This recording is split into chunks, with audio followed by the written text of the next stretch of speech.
Greetings, new hammer, middle hammer, and old hammer folks alike. I am OldGrumpyWolf, aka Lennon Midnight, and welcome to the Minibar Podcast. I'll be serving up lots of awesome painting nerdiness, talking to other painters from around the web. Tonight at the bar, we have with us Terrible Work, aka Mike. Hey guys. So welcome to the show, sir. Hey, thanks for having me. So you're here in the U.S., aren't you? Yes. Okay, whereabouts are you? Right outside DC. Oh, okay. So you're East Coast. Oh yeah. Okay, so it's what, like 8 o'clock for you? Correct. Yeah. And you had I think it's 3 hour difference. Oh yeah. I've got to do. I'm doing a show with a buddy of mine from YouTube. His name's I think Snakeworks Studios, and he's over in the UK. I got to do it next Wednesday night. Dude, I got to do the show with him at 1:30 in the morning my time because he's in the UK. Yeah, it's like 5 hours ahead. Yeah, it's 7 hours ahead right now from us. And, is it? Oh, that's right. Yeah. I'm like East Coast time. That's gym night for me, and I'm just like, oh man, this is gonna be brutal. So, just to dive right into the show, I found you on Instagram. I've been following you for a little while. I've seen you actually pop up quite a bit on Facebook with your models, especially with the Night Lord Terminator you've been painting lately. Yeah. I'm a big admirer. I've been looking forward to talking to you because I mean you're one of the guys that just kicks the crap out of me at painting. So it's just like I really look up to the stuff that you do. And the first question is, what got you into Warhammer and painting miniatures? So when I was, I don't know, like 14, 15, friends and I played just a little bit of Necromunda. Maybe for like a year and a half. Never really gotten into the painting, and kind of gaming kind of fell aside. So then, like most people during COVID, as a way to relax, I picked it up. I started kind of in a slightly more weird way. One of my kids was old enough to start playing action figures. And so I started like messing with them. You could like paint them up, modify them. Then I went on Instagram, and then like the whole world opens up. And I was watching just like the guys who were just doing like all of the customs for the action figures, right? So I started that, and then slowly started seeing, like actually real miniature painting stuff. And kind of my interest kind of shifted. For probably my first like 1-2 years of the hobby, I was doing kind of 50-50 action figure stuff and like display painting. Then slowly it kind of just shifted mostly to just display painting all the time. Okay. I think you've got some of the toys that you painted up on your Instagram, don't you? Yeah, I do. Yeah, I was diving through it. I think last night, just looking at some of your stuff, just to pick out some of the things to talk about. But the action figures that you painted were actually really cool. Yeah. The funny thing was, one of my best friends, like him and I grew up playing Earthworm Jim a lot. And somebody took some Earthworm Jim toys and painted them up like Wolverine and Deadpool. There's some really cool stuff out there. Like some people take like Dragon Ball Z toys and they make them like all cell shaded, and it looks awesome. Yeah, have you seen that's caught on to Warhammer painting? The like cell shading? Yeah, the comic book looking cell shading. Yeah, a little bit. Yeah, I follow a few people who do that. Yeah, it's I think it's really interesting. The funny thing is like the way that when I got hired to do coloring for comic books and whatnot for buddies here in town, the way that I color them, if you turned off the layer that had the black and white artwork on it, the line work, if you turned it off and you just see all the colors behind it and you'd see it like blobs, right? And it's exactly like, there's a guy I follow on Instagram exactly the way he does it. He just blobs in all the colors and then does all the black on top of it. Right. You could like take off all the ink, right? You take the ink and it's just the colors. Yeah, that's awesome. And I'm guessing you grew up with the comic book thing too, with that Wolverine poster on your wall. Yes. Is that a poster or is that the actual book? That right there? Yeah. That's a poster. Oh, okay. Yeah, it sucks. We can't see it in frame. I'm a baby of the 90s. So like the original X-Men cartoon, and then all of like Jim Lee's X-Men. I think I was into comics all the way through. I don't know if you read Age of Apocalypse. I have issues of Age of Apocalypse because it was like across the spectrum. Yes. Yeah. So I think that and then after that I kind of faded away. So I haven't really picked it up, but I still got like all my old comic book stuff, waiting for my kids to get old enough so I could give it off to them. Yeah, I've actually got on my wall to my right, I've got my issues. I've got 6 up there. So issues 0 through 5 of Gen 13. Oh, that's awesome. Yeah. I friggin' love that comic in the 90s. I remember when Image came out and I like just bought up so much of their stuff. And as a kid, I didn't know how to treat comics, but in my 30s, there was a comic book street between where I worked and my house. And I went in there one day, and they have in the middle of the store, it's not there anymore, but in the middle of the store, they had all these like big wooden like slide out drawers, and they were all back issues. And I was digging through them. I'm like, oh, this is great. I was like, hey, how much of these back issues are like cover price? I'm like, whoa. I think I bought like I bought like $350, $400 of comics in one go, and bought all the back issues like in mint condition that I'd ruined as a kid. And I brought them home, and the gal I was dating at the time, she's like, what did you do? I was like, you let me go to the comic store without an adult. That's what I did. With a credit card. And my crowning achievement was there was an issue of it was a limited edition issue that was like back in the 90s, you sold so many comics, like the brand would send you like a limited print of something to like sell for an exuberant amount of money. There was issue number 1 of Wildcats. They actually did like a gold foil cover that was embossed, and like Jim Lee signed them all. And back then it was like $400. So in 90s money, that was like I think $800 now. And I actually found a copy of it on eBay in perfect shape, signed by Jim Lee for $35. That was like my crowning achievement. I'm like, oh, what? Are you serious? Yeah. That's someone's like parent or someone who has no idea. Yeah. They're just like, oh, it's just this comic book, just all comic book. Well, after I bought it, I kind of started digging through to see if I could find any more, and they were all ranged from like $50 to like $200. I'm like, I just scored big. Cool. You did. So with that first question being asked, did you get into the hobby because of gaming or miniature painting?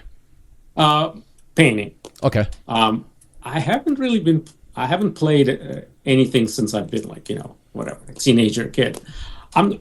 If my kids get old enough and they're interested in it, I would love to kind of start doing it. But honestly, it's hard enough time to find time to paint. Yeah. So I just get no time for anything outside of that, honestly. Well, I'm assuming from what you told me, it sounds like your kiddos are still pretty much in the young phase. Right. I got a 6 and a 9-year-old. So. Oh, okay. That's I found that's like when they get really interesting, like around the ages of about 5 to 6, when they really start taking on their own persona. Yes. They're very excited about this interview. They're yeah. Oh, you're getting interviewed. So cool. Oh, nice. I'm glad we could do this then. So, and you mentioned earlier you played Necromunda as a teenager. I'm assuming that's first edition, like when we were young. When it just first came out. Yep. Yeah. I was sitting on the royal throne today. I was reading an old White Dwarf from that era, and they were playing a game of Necromunda in there, and I always thought it was funny how like Necromunda was meant to be in this like cityscape, right? The Underhive, but everybody's bases were painted goblin green. That was the thing to do then. You put a little flock, you put a little green. You're done. It's like, you think that for Necromunda they'd paint them in like a gray with like a black rim or something like that. Right. They never use Necromunda models in anything else other than Necromunda. So it's like, that's true. I get you guys are trying to stay to the standard of the goblin green base across the whole thing, but you probably can make an obsession for that. I think like since the heavy metal painters all painted like that, everyone's just copying. Yeah. I don't that's actually one trend I don't completely understand. I'm not very big into trends, but like with my business, I like all the popular stuff with cars and whatnot. I never really followed, and like if I did, it was early on because it was 20 years earlier. But with the whole goblin green base thing now, I get a lot of people on Reddit like, dude, that'd be perfect. It's like right out of like 90s heavy metal White Dwarf, but like, why don't you do goblin green base? It's like, because I don't like goblin green bases. I've only ever done 3 of them. It's like part of like old hammer painting, right? You got to a little bit. You got to take the picture on a blue background, and you got to do the green base. I've actually been thinking about trying like black backgrounds out to see what kind of difference it makes. Yeah. Have you tried that yet? I've tried black. I mean, you could see like something. I like that. My current favorite right now is actually like the same background I use on the Terminator. It's like this gray. It's like slightly has like this texture to it. I feel it's black. Sometimes it's hard because it kind of so it's hard, I feel, sometimes to take a good picture because the lighting has to be really, really on. Otherwise, it kind of like blows everything out. And honestly, I hate taking pictures. Like that's my, because it's like I'm already trying to do one hobby. I now got to do like a second hobby on top of this. Like, so it's always whatever's the easiest. And I feel the gray is kind of like that midpoint. It's the most simple to kind of take in it. Yeah, like all my stuff is photographed with like I took my box from my Pixel 8. And I originally was using a spray paint lid, but I was getting tired of using that. I took my box from my phone and covered the top in white paper, and set that against the white paper that I have in the background. And it actually works really well. I like the way that white paper, because it's matte, it absorbs light, but it also gives off like a nice, it gives a nice glow back to like behind the miniature. True. White is good as well. Yeah. Yeah. And I mean, if you're using like a glossy white, you'd have like a whole bunch of light being, thrown around the image. But with paper, it absorbs it, but also kind of, it brings it back in a little bit. Yep. Yeah. If you got to be posting on social media, you got to kind of learn at least some basics of photography. Yeah. Otherwise it's just, you may be painting the best thing in the world, but if it's like, out of focus or blown out, no one can tell. Yeah, there was a guy I bumped into at LVO. He was a younger kid. I think he was like 19. And we were both competing in the painting competition. And I asked him, I'm like, did you enter? Or no, he's like, oh, did you enter? I was like, yeah. He's like, what'd you bring? I was like, the Ulrich Slayer. He's like, oh my God, that's so good. It's so much better than mine. I'm like, well, let me see what you entered. And he brought up his phone and he took pictures of what he entered. It was a Lionel Johnson. And he doesn't know anything about photography yet. So his photos were pretty bad. And I ended up, after I was like, yeah, that looks really cool. Unfortunately, somebody on Reddit said, or somebody on the internet told him, like, it was his first time doing non-metallic metallics. And they're like, dude, you need to wait like at least another 6 to 9 months before you even attempt that. You're not good enough to do it. I'm like, what a jerk. No, who says that? But after we got Reddit. Yeah. After we got done talking later in the evening, I actually went back by where the models were posted for the competition, and I looked at his Lionel Johnson, and his pictures did not do his miniature justice. Like, this kid, for his first attempt, he was really good. Yeah. I know there was areas that he needed to improve on, like highlights on the armor and stuff to help kind of keep the attention where it was. But I mean, he's still learning. But I mean, for this being his first attempt, he was spot on. Yeah, I know people who've been painting for like a year, and they're like winning comps. So. Me, I'm like, I've been painting for 30 years. I see some of the stuff that like guys who've been painting for a year or two post. I'm like,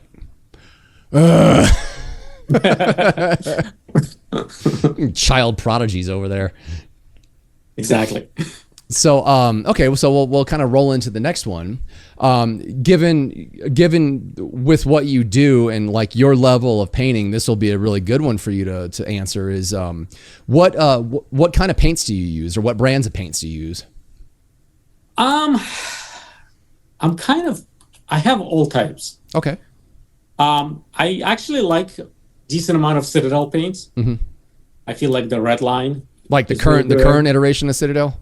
Okay. The current iteration, yeah. Like their bottles suck, so I had to transfer those, but because I can't use those little lid flippy things. Yeah. But they have some good stuff. Like the reds are pretty good. I like some of their like browns, etc. Like Xanvi Dust, stuff like that. I like the AK's new range. Was it 3rd gen?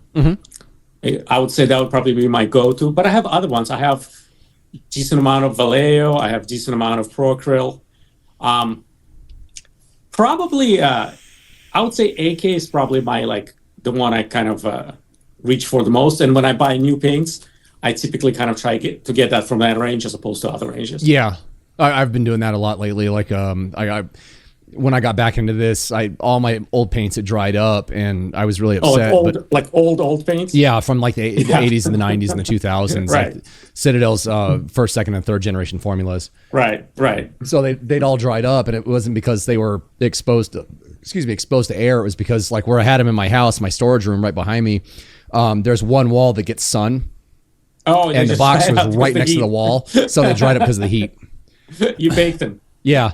and having to go through and rebuy all my paints again. It was difficult to swallow because there's so many different brands out there. Yeah, and it's hard. I was having a hard time with it because all I wanted was my old paints back. Sure. I spent like 20 years using nothing but Citadel paints, and then got into. I started out. A buddy of mine recommended Vallejo, so I started with a lot of Vallejo colors, and then I bought into like Citadel stuff once I figured out the layer paints were kind of like the old formula. Yeah, but come to find out, like Vallejo and Citadel didn't glaze for highlights like the old paints did, especially the third generation paints.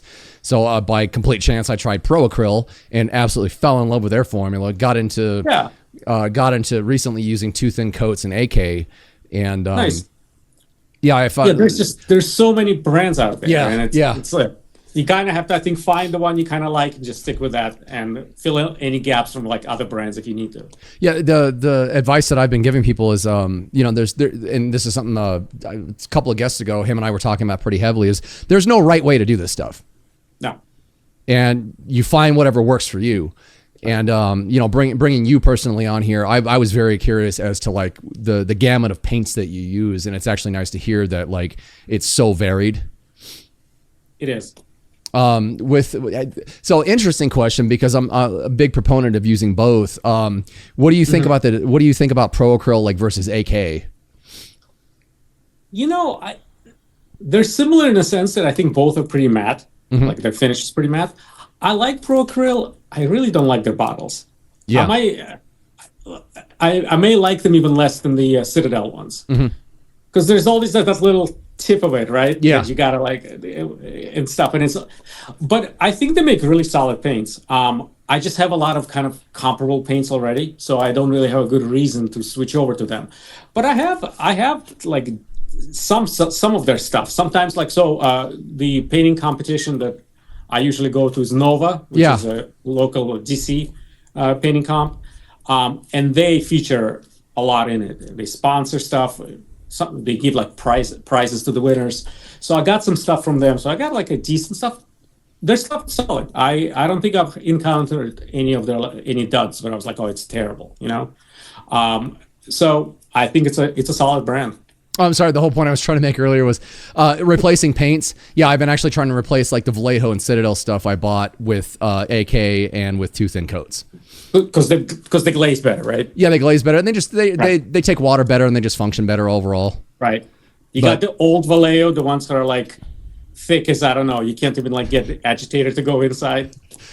Yeah, well, it was even their new formula. I haven't tried a whole lot of them, but like a lot of the ones I had, I guess, was the older formula. And I found out if you dump a bunch of the paint out, or like, I don't know, say dump like a quarter of the paint out or a third of the paint out, drop an agitator ball in there and put water in it, oh, they get a lot easier to use.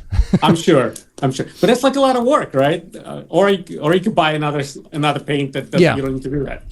Well, after trying trying AK Pro Acryl and too thin coats.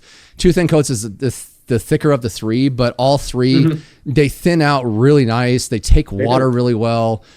Some Pro Acryl gets a little pissy, like they'll separate on the palette. Like I use a dry palette, but I put a bunch of water on it. But you see it kind of separate, but you get to mix it back up and it goes just fine. And the thing I found about too thin coats, like all the colors that I have from them, I haven't found a single one that separates. That's good. That's one paint range I've never actually used. They're really nice. Yeah. They're a lot like AK. They take a lot of water. Like really, they work well with a lot of water. That's great. Drying time, I think they're right in the middle. Like I think Pro Acryl takes the longest to dry out of all three. You might be right. Yeah. But the neat thing I just recently found about AK was you can actually reactivate the paint after it's dried after a few moments. You mean like with water? Yeah, like if let's say you just do like I was using a lot of like the towel bus that I just posted. I was using a lot of AK black for certain things, and I found after it dried, I could add like let's say I was just adding like a leatherish brown to the black to darken it up. I would start with the darkest coat, apply that, and then go like add another couple of drops of the leather brown, mix that in, get it nice and wet, and actually start blending right on the edge of where that black was, the original coat, and it'll actually reactivate and start working itself in. Really? Yeah, I found it really neat to work with. That's interesting, actually. I don't think I've ever done that. If you've got AK Black, try it out and see how it works. So you don't put extra water in the brush, you just kind of take another color and then kind of on that edge, they kind of start blending together, almost like wet blending. Yeah, kind of. I add more water every time I mix up new paint, just to get it to the consistency where I'm happy with it, and it's usually pretty thin. Okay. But I was watching. There was a thing on Instagram last night that popped up where AK was talking about all the different sticker colors. And I think it might be because the AK Black is one of their, I don't know, like foundation style paints. I actually might have it somewhere. I think it's like one of their maybe intense ones. Hold up. Yeah, hang on. Yeah, intense colors. It's a yellow label. Yeah. And then look at most of their normal colors, they're orange labels. Right. So I'll try it out actually, maybe tonight. Yeah, that was a neat one to figure out. I'm going to see if I can't find another orange label bottle and see if it'll do the same thing. Interesting.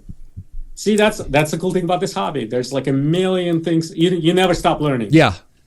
Like I bet people who've been doing it for even I don't know, masters like Eric Swinson or whatever. I bet they're learning new stuff all the time as well. That's actually one of the most rewarding things about the hobby too.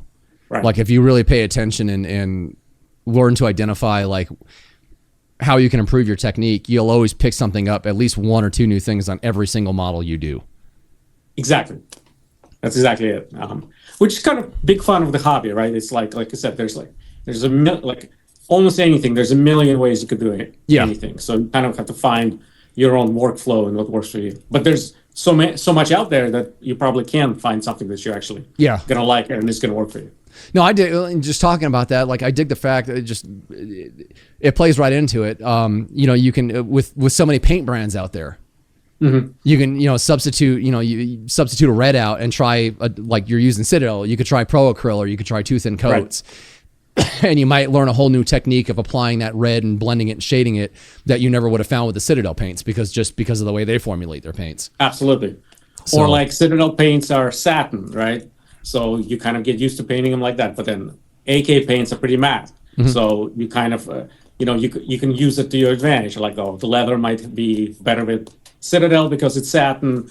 Something else like just cloth, you need it to be matte. You use it with, AK paints, etc. Yeah. Do you clear coat your models once you're done? Yeah. Okay. I varnish actually fairly regularly because it's almost like a safe point. Yeah. Because if you spray, like I use an airbrush for it, but you spray it, right? And then let's say you painted something on and you didn't like the way it looks. If you are quick enough, like within the first hour or whatever, you can actually put some water on the paintbrush and you can scrub that off, but the part that you varnished over, that part will remain because you have the varnish protecting it. Plus sometimes, like again, if you work with different brands, some are satin, some are matte. I kind of like to kind of make everything kind of one, So you spray it and then you can actually can see better where you need to kind of fix things up and stuff like that, and kind of like flatten everything out. Yeah, I got a lot of questions on my Blood Angel tutorial from people like, why are you varnishing everything as you go along? And it's like, well, I get the body done, spray it, and I use Munitorum varnish from Citadel. I've got a bottle of AK mattes or of a Pro Acryl matte sitting on my desk that I'll eventually wind up using, but I'll spray it in Munitorum varnish, and then I'll do the arms and the backpack and spray all those in Munitorum varnish, assemble the model, and then actually give everything just a light coat of Munitorum varnish so it's all the same finish. Exactly. Because you might have gotten it thicker in one area so it's a little glossier, but you give it all, everything's the same finish and everything's uniform. Exactly. And also the biggest thing is, gamers are really surprised when I tell them, to use clear coat and varnish. They're like, well, why would I do that? It's like, because all your paint's going to rub off. Yeah, if you're touching it all the time, especially, that's kind of the most important thing to do. And I like giving my models to people to look at. They're like, oh my God, can I look up close? Yeah, here you go. And that way, they can touch it and they can handle it, and it's not going to, nothing's going to rub off. Exactly. Do you do The only thing with varnish is like if you use it on, like actual metallics, if it's a matte varnish, it'll just kind of like flatten it out too much. Yeah, it dulls it a little bit. Right. Do you typically put NMM, or are you usually, for gaming models, do you typically use actually like true metallics? Oh, for all my stuff, I use actual metallics. I want to try non-metallic metallics just to give it a shot. I did it by accident. I was testing out some paints at my shop I go to, and my this guy I know, he actually gave me the wings for that I forget his name, that Blood Angel guy with the axe over his head. He gave me those. He had an extra set of those wings. He's like, oh, here, you can test paint on these. And I ended up just doing accidentally non-metallic metallics on the wings for the colors I was using. I was like, oh, I can, oops, I know, no, I can actually make this work. So I do want to try. I know you're a big fan of it, and yours looks amazing.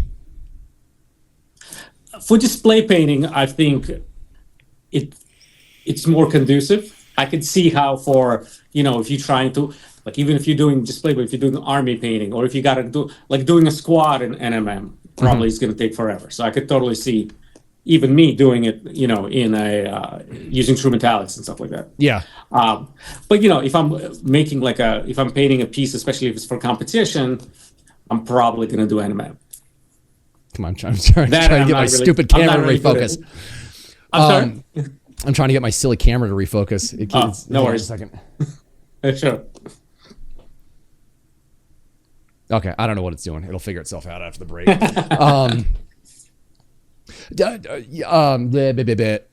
I see the value of like non-metallic metallics. I think it looks really cool when it's executed well. Sure. It's definitely something I want to try out. I was thinking about doing it on. I bought a bunch for a stocking stuffer. My gal got me that new Blood Angel chaplain guy where like both his arms are back and he's got the skull and it almost looks like he's yelling.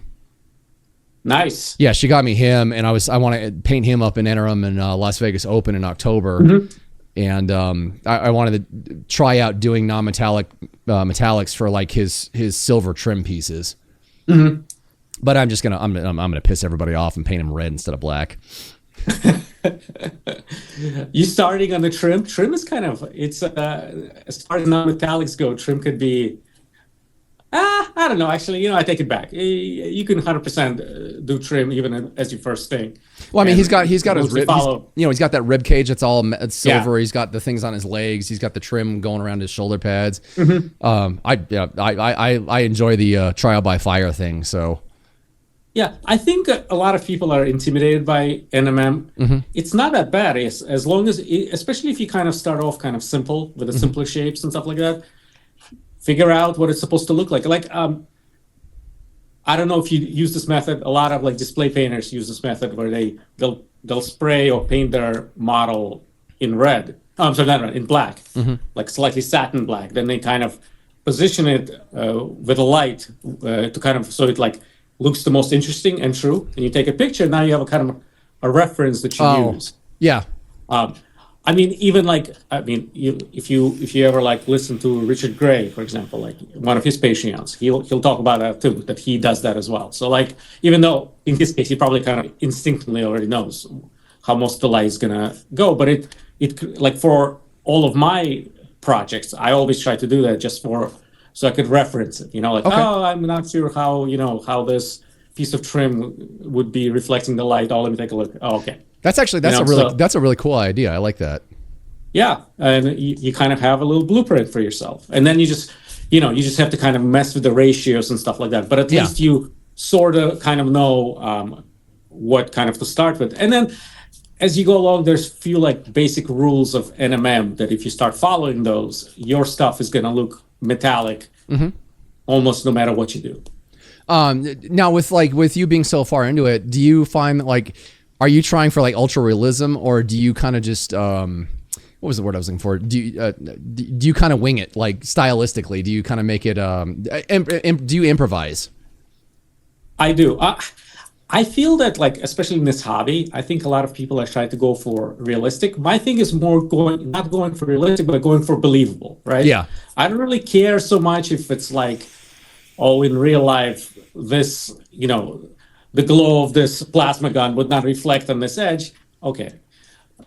It's more about kind of, hey, rule of cool. Does it look cool and does it look believable? And then you could kind of bend reality a little bit. Yeah. in most of my projects, I think I don't really love doing like very intricate planning. Part of the reason why I do all my bases at the end, even though if you look at a lot of like display painters, they'll kind of plan the whole project out, and it's smarter because it saves time, and it also like you kind of have a cohesive piece. Yeah. But I don't really love doing that. So a lot of times I'll start, and a lot of times I'm painting in sub-assemblies too, right? So yeah. And then it kind of all slowly comes together. But the side effect of that is that sometimes I'm like, oh, I hate this. It's not coming together. I got to repaint this whole part. Where if I planned it out, I probably would have had, it would have been more efficient. Yeah. When I initially got back into painting in January last year, I would actually take I would do my base coats and just block out some colors and then take it into Photoshop and then figure out what I want, like different pieces that I wanted different colors to make sure it blended stylistically or just it balanced out correctly. I got that from Louise on Rogue Hobbies. She did that in a video. I thought it was a great idea. And it's smart. Yeah, I do that a lot as well. I do that a lot as my kind of sometimes I'll do that, like what you're saying. A lot of times also if I lay down the base coat, I'll put a few highlights, and now I'm like, okay, I want to figure out what looks the best, like different bounce reflections, and and especially with NMM. So I'll take a picture, I'll take it into like a Photoshop or whatever equivalent, and I'll mess with it, and it allows me to try like a bunch of different ideas. Yeah. Versus painting something and then no, it doesn't look good. Repainting it takes forever. There in like 20 minutes, I can try like 5 ideas. Okay, I like this. Take a screenshot, and then I have it as a reference. Next time I'm painting, of course, then it always looks a lot better on on Photoshop, but it doesn't really like. I try to do like when my messing around in Photoshop. I try to keep it like as close to my painting style as possible. Like the things like that's smart. The colors that I know I would use, or just the style of highlighting, the really hard edge stuff. Right. But initially, it's painful. Initially starting out, like exactly? it helped a lot because I was trying to kind of like the first one I did was a old Rogue Trader era Blood Angel Space Marine, and I was just trying to get my groove back again, and now that like I have established how I want my Space Marine, my Blood Angels to look, I don't have to do that anymore because it's like, okay, no, the yellow weapon, like black chest eagle or black Aquila, I've got it all on my head, and if I need a reference, I can just grab one out of the case, or I can just look it up on Instagram. But it's I think for like the stuff that you do, I definitely it would be a huge help because I mean your stuff is like so intricate, and I was yelling at you for like, dude, I can't cut your models out for the preview for this video. I had to like, why? I had to wing them for the bases. What's that? You can't do that thing, like a knife when you take it and you like hold it and it'll do like an outline. Oh, I don't actually cut anything out using the wand tool. I actually use the pen tool to cut everything out. Gotcha. So I've been using Photoshop for like 30 years now. So all these new tools they have, I just never use them. Well, you know what you're doing though. That's okay. Yeah. Right. Like even like painting. It's like once you get the once you get the basics down, the core elements of what you learn about whatever medium you're working with, those core elements will always be there. So like in Photoshop, thank God they've never gotten rid of the core base tools. All their functionality is still the same. Right. And nice thing about miniature painting is still that core functionality of like primering, base coat, start maybe do a wash here and there. It's still kind of all the same. Paint consistency, sure. Yeah. Okay, so we got through what kind of paints to use, but also there's one other question that goes along with it, and you kind of answered that. But is there one or two particular paint brands that you prefer over the others? I'd say like my go-to is the AK 3rd Gen. Those are good. Citadel, some of their stuff's good too. I'm not huge into like scale 75 stuff. I haven't tried those. You have or you haven't? Have not. They're ultra matte. Okay. And they're almost like too matte. And honestly, I don't see a huge reason to use them. I have Chimera set, the original kind of like all single pigment paints. I use them occasionally. I don't do as much mixing as I think a lot of other painters do. So they're kind of limited use to me. they're nice to have, and some of their stuff is like the red is probably like considered the best red out there, just because it's so vibrant and it has decent coverage and stuff. But I find limited kind of use for them. I typically don't use very many contrast paints or washes, or stuff like that. It's just not really part of my workflow. Or like I do decent amount of airbrushing, but I typically don't ever buy like a airbrush specific versions of the paints. Mm-hmm. I just thin whatever I have. Now, have you tried the airbrush versions of paints before? When I first started, yes. Honestly, I don't see a huge reason to get them. I don't see that huge of a difference. Once were they thinner coming out of the pot, or? Oh, they're much thinner coming out of the pot. Okay. But even then, even with them, you have to kind of thin them, I think, a little bit. Contrast paints work really well through an airbrush. So if you kind of have those work really well. But I don't know. After a while, you kind of learn how to thin them to the point where they'll do what you need them to do. And then you just, I just use what I have basically. Yeah. Have you? There's been kind of a thing where I've seen arguments about it, and like at the hobby night that I go to, there's guys that argue about it. What do you think about like I think it's called Lamian media and like the different thinners that you can buy versus using like water? So I have a lot of them. Like I have like Lamian medium, I have Vallejo glaze medium, and I probably have a few others. I tried them. I don't really see a huge reason to use them. I kind of just like them because I think a lot of them make the paints that you thin, especially if you thin them a lot, they make them very like satiny or shiny. And then at that point, when that happens, it's hard for me to tell which parts are like real highlights, or not which parts I highlighted and which parts are actually just shiny, it's a light reflection because it's so shiny. So I typically don't ever use them. I typically use water. Sometimes I'll use have you heard of AK's ultra matte varnish? Comes like in a does it come in a bottle or does it come in a spray? Bottle. It may have a spray. Here, I think my shop that I go to, I think they have it on the rack. I have never tried it. I don't know if they have it or not. I haven't noticed it if they do. So what I like about it is it's super matte. Sometimes almost too matte, actually. Like when I spray it with an airbrush, I'll actually add like a drop of satin medium.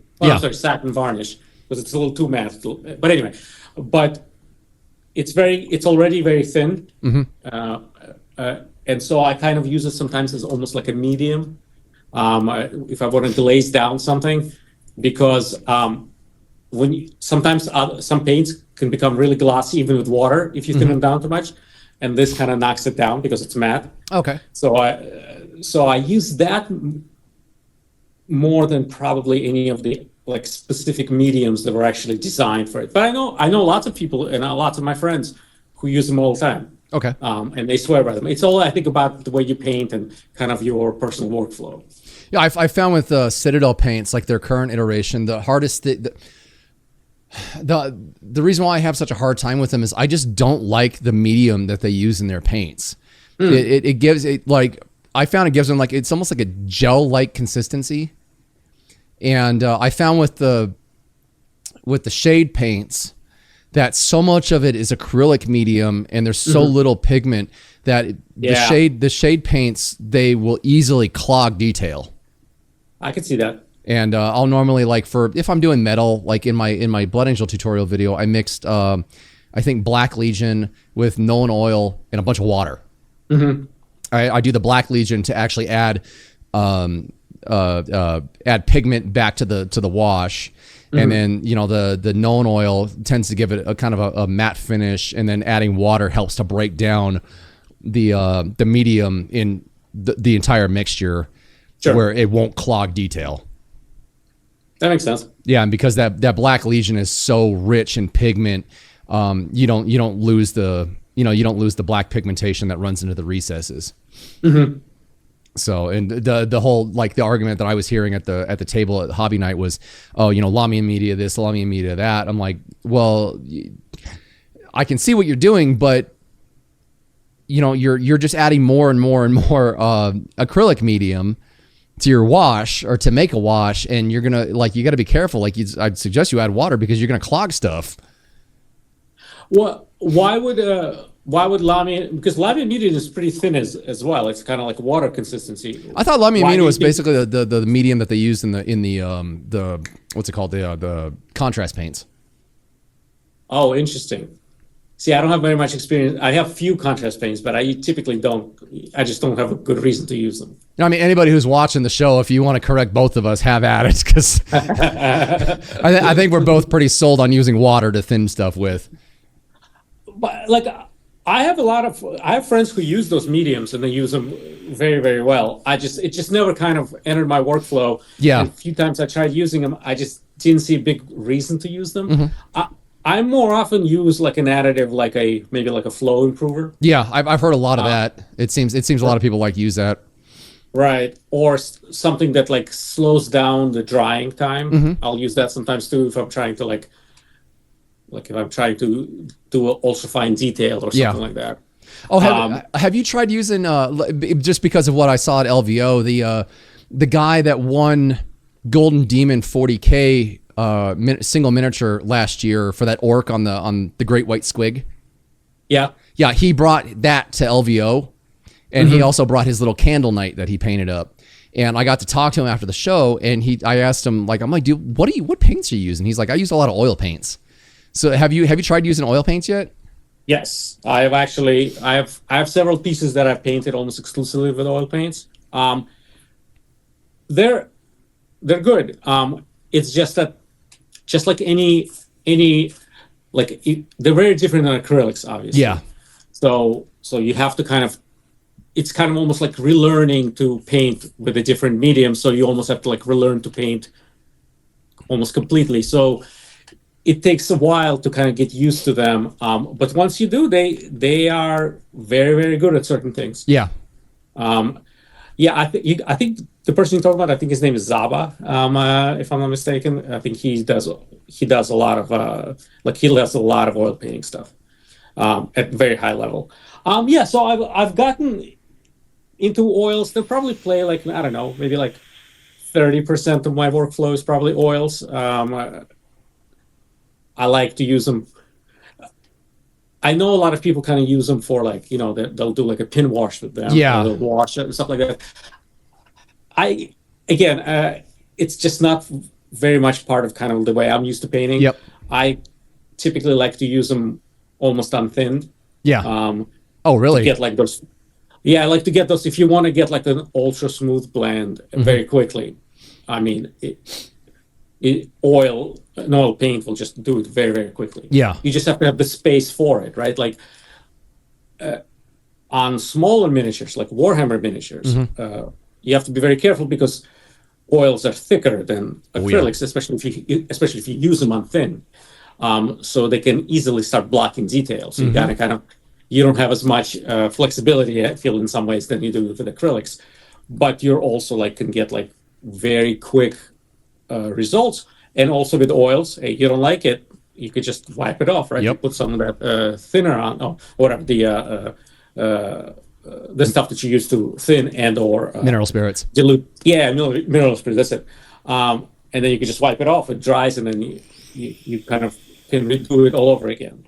So yeah, so I've been using them a decent amount, definitely not to the point of that person. Yeah. And I kind of go back and forth. It depends. On a larger scale, I feel oils can play a bigger part. On a smaller scale, on like a flat surface and stuff like that, sure.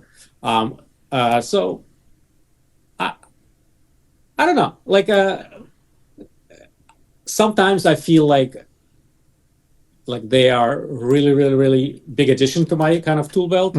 On some projects, I feel like it's almost like I barely have any reason to use them just because it's easier to get the job done with acrylics. Yeah. No, I'd used I in my college years I took a painting 101, and I used oils in high school, but it was the first time like I had a much better understanding of like the way paints worked and the way oils worked and stuff like that. What we had to do for the assignment was we had to do a diptych, and for those who don't know what a diptych is, a diptych and a triptych are individual canvases that can be separated as their own pieces, but also when you put them side by side, they become one bigger piece. So I ended up doing I did a diptych of Maria from Silent Hill 2 as the final boss when she's hanging upside down in the metal bed thing, and it took me a good month to paint, and I used a lot of like I went like I think a non-traditional approach. I kind of went more like toward how you do it with acrylic paints, where I was mixing mineral spirits in to water down the oils that I was applying to the canvas. Sure. And but then it becomes kind of like acrylics, right? It's a little bit like for areas that needed to be really saturated and dark. Yeah, I'd pull just straight out of the tube pigments, apply it to the canvas, and then blending it out, I would, kind of like what you do with acrylic paints. I'd add some mineral spirits to my brush to help thin out and drag that paint up, but not like really thick. Do it in like really thin consistencies, and like where the gesso underneath, I didn't use gesso, I just used white spray paint. But no, the underneath, like what's that? Have you taken a photograph of them? Yeah, I was actually going to get to that. Hang on, 2 seconds from now. Anyway, I did one side in brown. Everything was supposed to be monochromatic. So one side was brown, black, and white, and the other side was magenta, black, and white. And I let the college borrow my diptych for an art show they had, and they lost it. Oh, are you kidding me? Yeah, I was a little pissed. I really wanted that hanging in my house. I mean, I was only 22 or 23 at the time. I was like, I want this hanging in my house one day when I get a house. 100%. And I've got photos of it. I'd say about 90% done. The big thing that tied the two photos together, I mean, it was split right down the middle of her face, but the big thing that tied the two pieces together was the picture that I was working from had the bars like over her face in certain areas, and the bars were left black and white through both pieces. So in the pictures I have, the bar areas were still covered up with masking tape. So, and I just, my dumbass, I never got a picture of it finished because I was assuming that I would get it back, and well, here we are so many years later, and no. That's annoying. You should post them though. Post them on your Instagram. I might one day. I've just I'm a little strict on like what I post via my Instagram, just because I'm trying to build Old Grumpy Wolf into a business for myself and a brand for myself. So I've had a lot of experience over the last 18 years with my automotive brand. So I've tried to shy away from posting anything but my actual miniatures that I paint up, so that way people don't get confused. I feel though that's very like miniature adjacent, and there's plenty of like high profile miniature painters who like it almost adds to your cred if you actually can do some like real canvas work. I might post something. I've actually got one of my drawings downstairs that I did in college that's right next to my front door.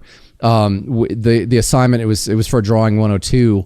We had to take something that was small and make it big. So when I was younger, like in my teenage years, after both Mephizton and the original Fabius Bile were released, I ended up painting up a second Mephizton, but I gave him Fabius Bile's cane, skull cane. Oh, that pimp cane that he has. Yeah, thank you. That's exactly what I was thinking. Yeah, what's up, pimp? What's pimping? But I gave him the cane, and it matched the model so much better than the sword. And so I took that version of my Mephizton and I blew him up into a full-size drawing with a colored border and everything. I took a photo of it and sent it to a buddy of mine. If you want to see it, I'll send it to you after the podcast. Please. But that may work out because it's actually 40K related. But I found like anything that I post that's like not Space Marines gets like no attention. I mean, that's kind of that's just Instagram for you. Like Space Marine stuff, just the masses like it a lot more. Yeah, it's really iconic. Yeah, so a lot of people are more interested in that. But like a lot of high profile painters who are really good, like they'll do like a background to their piece. You know what I'm talking about, obviously. Yeah, I've started seeing that. I've started seeing those like for competition models. They paint up backgrounds. I think that's a really great idea. It is. So that ties in really well into canvas painting, you know?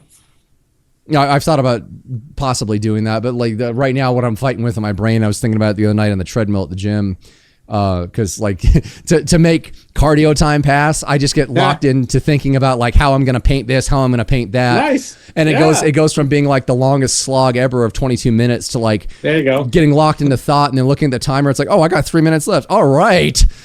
Yeah. Like I'll watch painting videos when I'm on my Peloton all the time. Yeah. Well, I'm old school. I don't bring my phone in. I can't use headphones. I don't bring my phone in. I just listen to whatever's playing. I'll watch the TVs. Usually the television that's right in front of me in the treadmill is like, they usually have car stuff going on. So, you know, if I can't think about painting, I'll just watch that. But that Blood Angel jump pack guy I want to do, he has a base that looks like broken tile work and stuff. Mm-hmm. And he's coming down a step, and I don't want to do that because none of it matches the way that I base any of my models. So I'm sitting here thinking in my brain, like, how am I going to make this work with my basing style with the green flock and the brown rim? And I'll have to go buy a sheet. I'm probably going to go buy a sheet of cork and match the height of the back stair that's higher and set them on it, so that way I can paint that brown and then still have all my flocking on it, so I can reuse my plinth that took me 3 days to build. There you go. Yeah. That's a good idea. And the funny thing was with talking about that plinth, I actually hand painted my Instagram on the front of it with an Instagram logo. And when I went, did you really? Yeah, well, the thing is, like, you've noticed, I'm sure, in competition, like, everybody's got black plinths. Yes. So it's just this big black void of nothingness that your model's sitting on. Yeah. And my thought was like, I'm going to stick my social media on this, but I'm going to magnetize it just in case they won't allow it. So on the front of my plinth, the whole thing's magnetized, and I have a magnetized faceplate that just clicks into place with my Instagram on it. And when I entered, serious? That's a good idea. When I walked up to the judges to enter it, I was like, "Hey, is this legal?" And the guy's like, "I've never seen anyone do that before. That's a really good idea." He's like, "Hey, Bill." Good idea. He's like, "Hey, Bill, come here. Come here really quick. Look at this." And the guy's like, "What?" He's like, "Can he enter this?"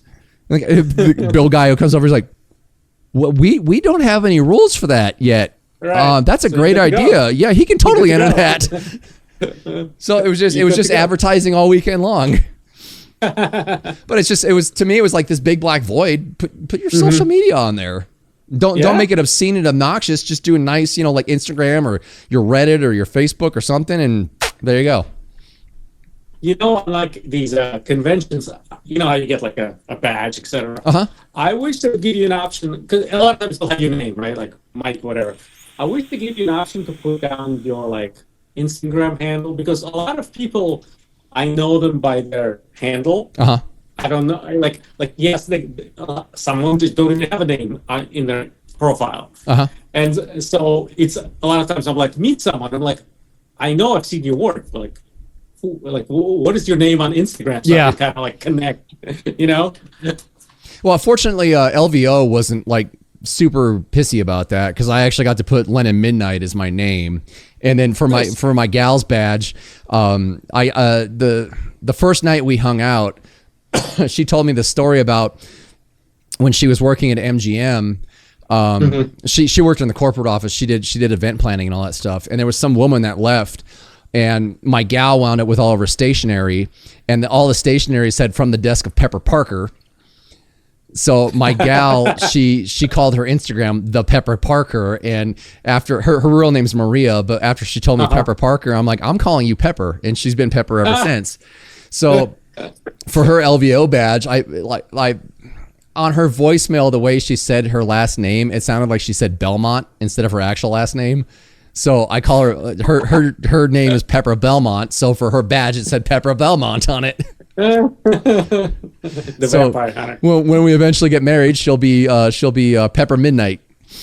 But so I think for this, I think with what you're saying, I think for LVO this year, I'm gonna try. I'm gonna put Lennon Old Grumpy Wolf Midnight, or just Old Grumpy Wolf, and see if it flies.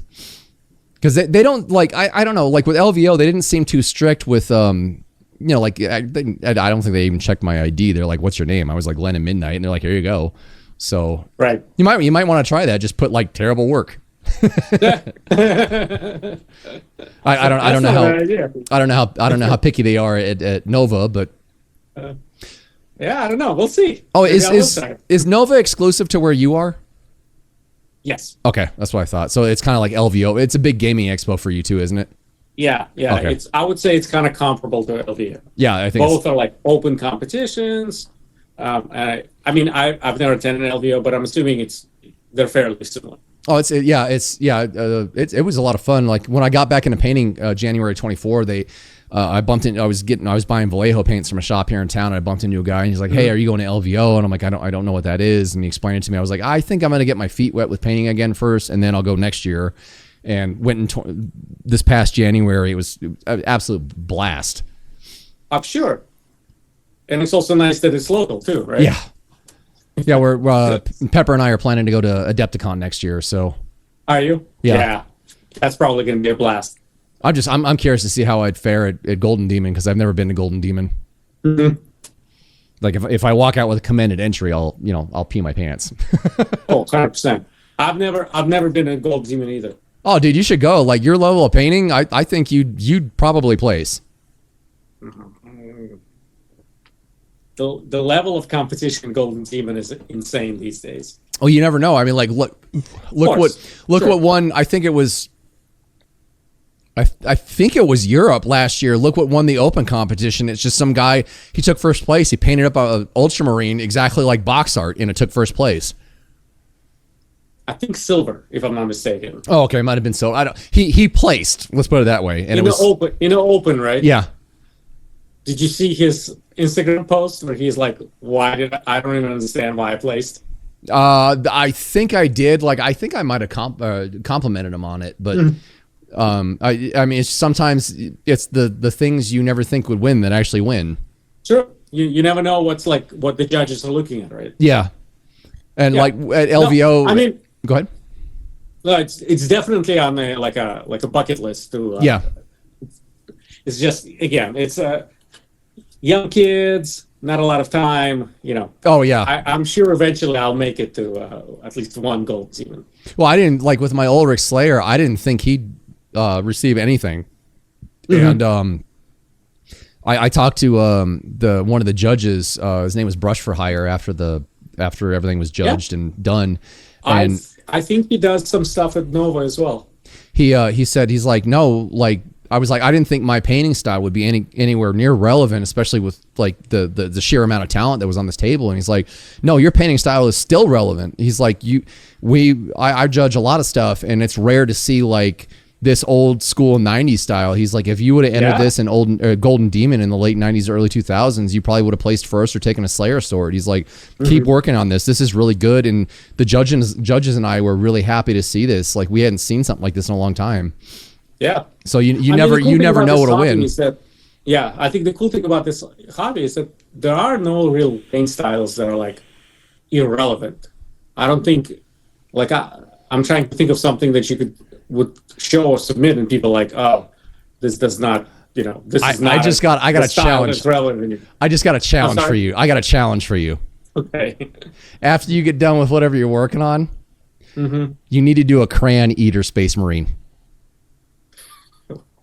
What's a crayon eater Space Marine? You haven't seen the crayon eaters?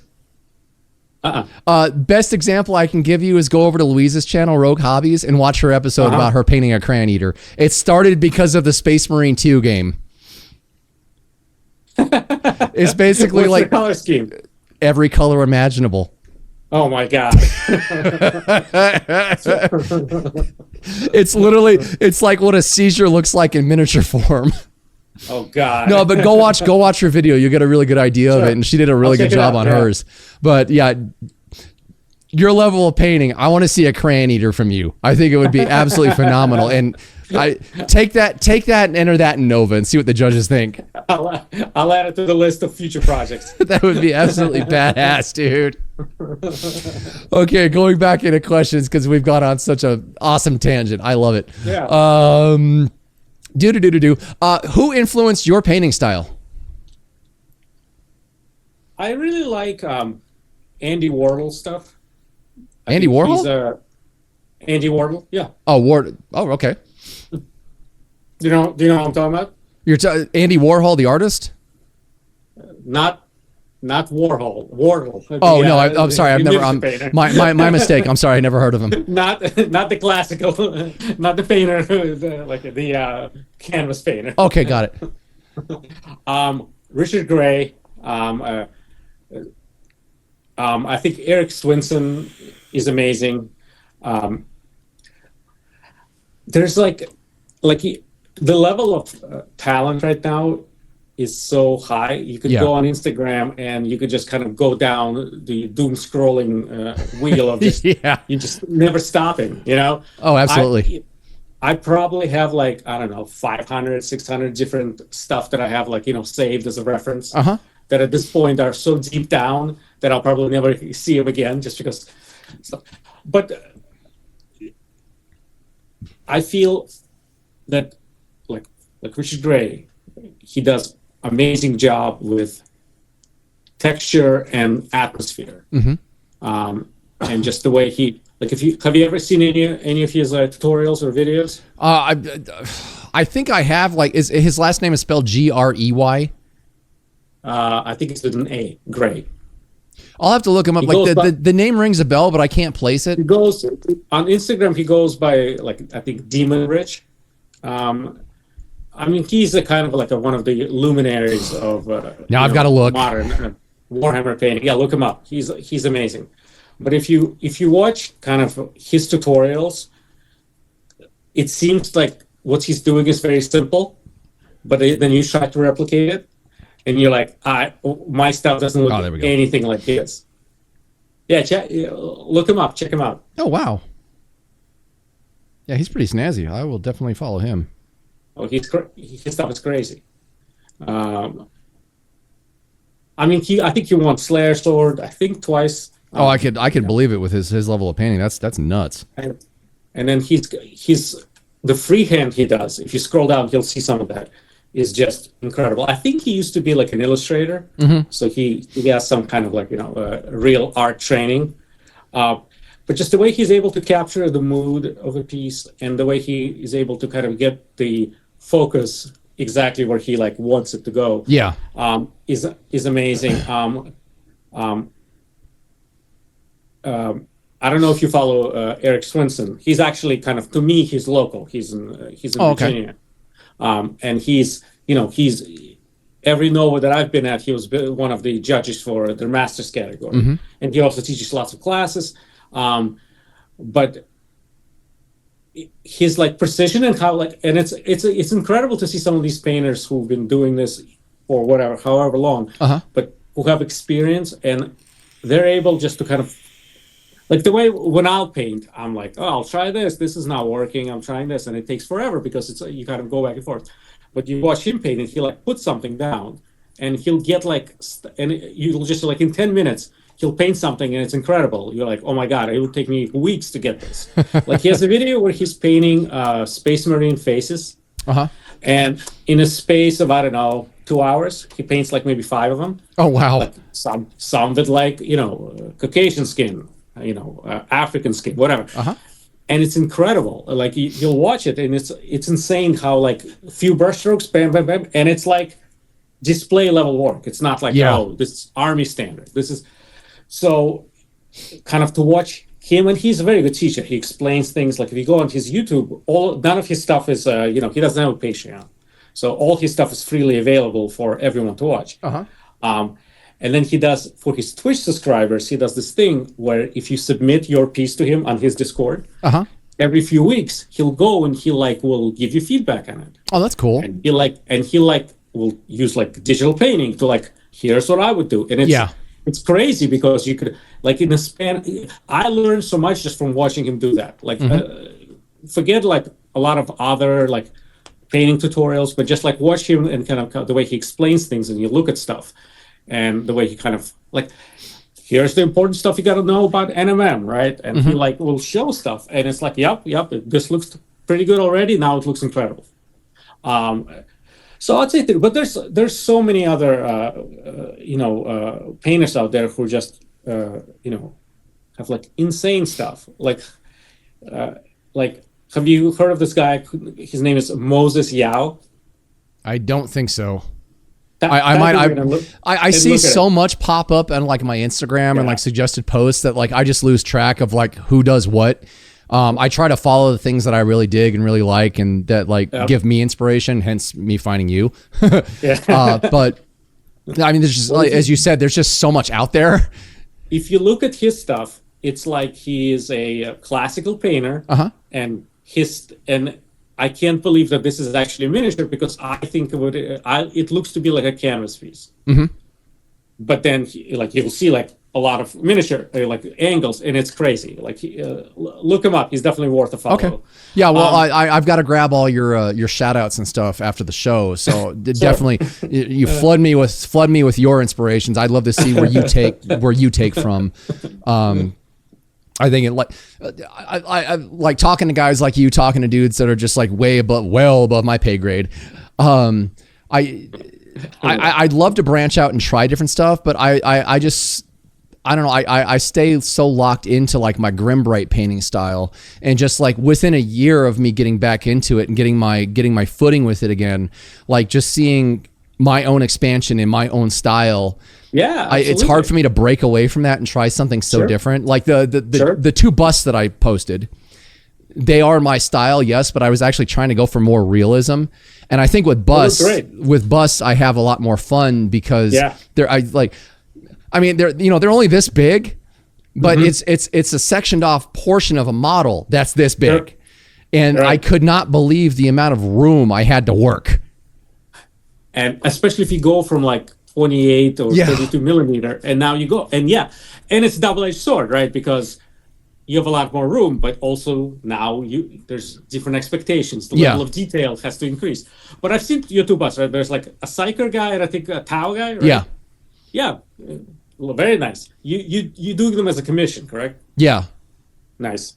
No, it was like the great thing was like, I learned not just one or two new things. I'd say probably about 10, 15, 20 new things, painting those.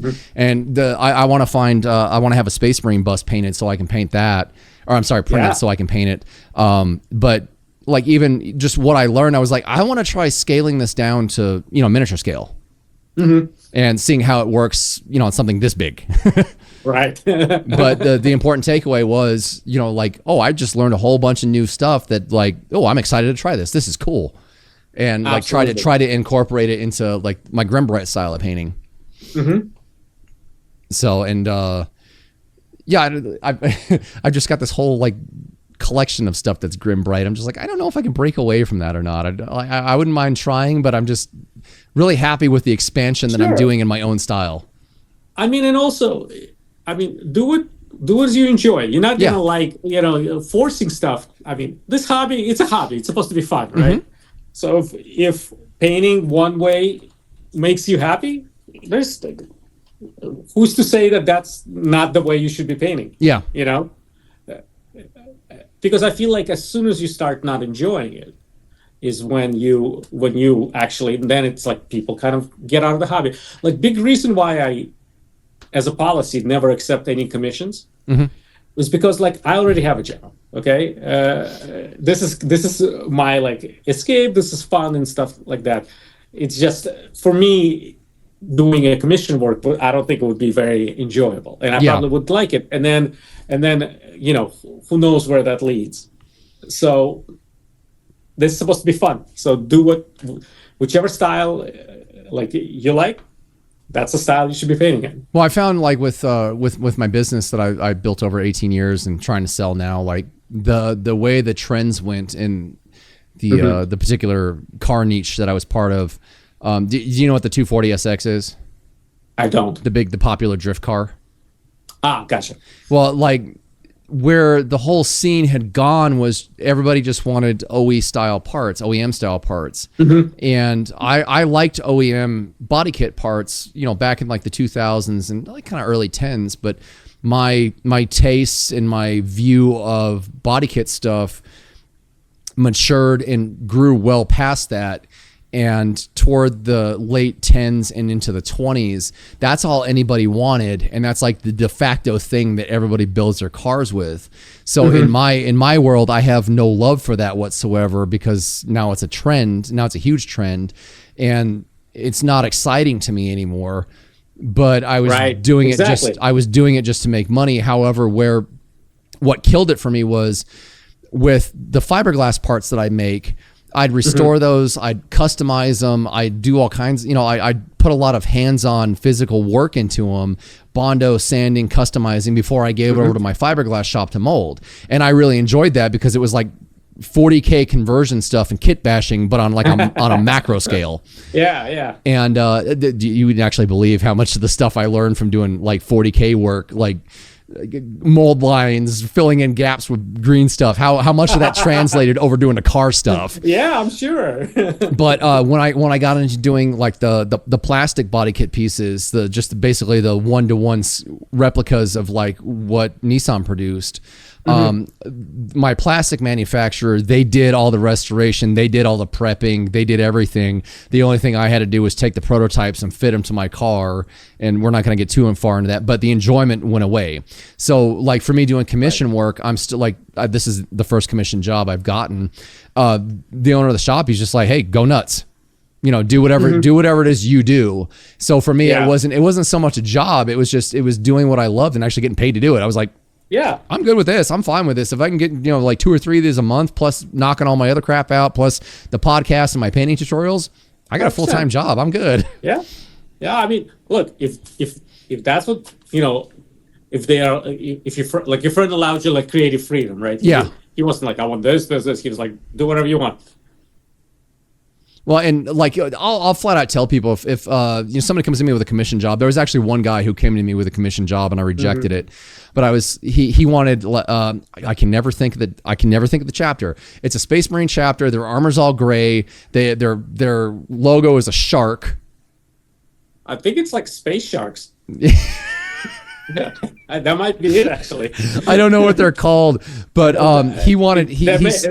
there was one painter he followed. He's like, oh, I want this and that and this and that. I was like, look, I'll flat out tell you, I'll replicate it as close as possible, but it's not going to be a 1-to-1. Like there's going to be my style involved. There's going to be the way the things I do things. And he's like, oh no, dude, that's fine. And then we got into talking about his monetary situation. And I told him how much I charge him and versus what he was going through. I was like, I am not going to take this commission job, not because I don't want to do it, but because of your financial situation. I would feel like a jerk taking money from you while you're in the situation you're in. You get out of the situation, come back to me, we'll talk. Sure. So, but yeah, there was another guy who wanted me to do, and I could pull it off. He wanted me to do box art perfect from Fantasy Battle during 2nd edition era. I don't know what version of Fantasy Battle that was, but Warhammer Fantasy, the Chaos Dragon with the rider that they released and the High Elf Dragon with the rider they released. Oh, that's a lot of work. The ones that are like going like this and they're like kind of. I gave him a price and he was not happy with it. I'm like, dude, each model is 2 months of my life. I'm not doing it for anything less than this. You're probably undercharging too if you actually think about the hourly rate, right? A little bit, but at the same time, I know like I'm getting better. Much like how we were talking about more advanced things with painting earlier.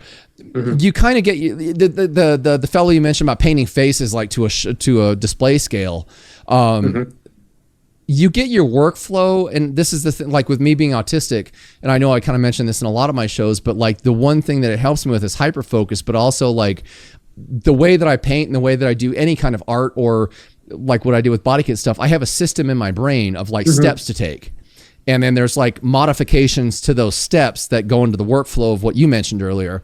So, you kind of get to a point where you're familiar with your tools, you're familiar with your mediums, and you can really start to expand upon those steps.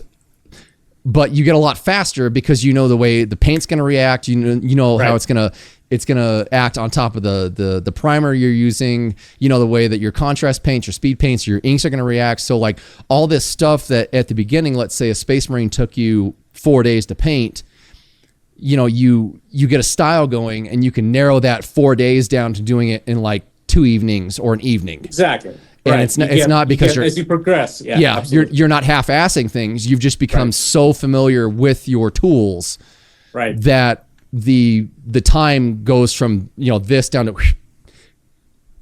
and I think with doing that, guys, the two dragon riders, or the dragons and dragon riders, like I'm familiar, like the color schemes that are from Games Workshop at the time, I know exactly how they did every single one of those colors.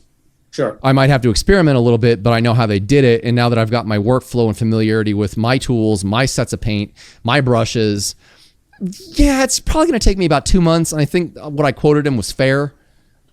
I probably could have quoted him a little bit more, but he didn't go for it anyway. And I was like, hey, good luck. I guess I'll probably talk to you again in another month or two when you can't find anybody. I mean, you got to put value on your time. And so, absolutely. If they're not willing to pay for it, sorry. But to your original point, no, like it's still fun for me. Right. It's like as an artist, as a business, figuring out ways to make it fun.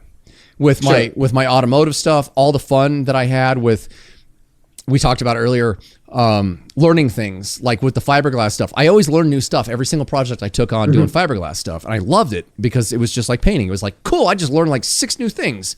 I get to apply that to this, and I won't have this many problems this time around. But once that fun factor goes away, the love, the enjoyment of it, it really... Then it's a job. It's a job.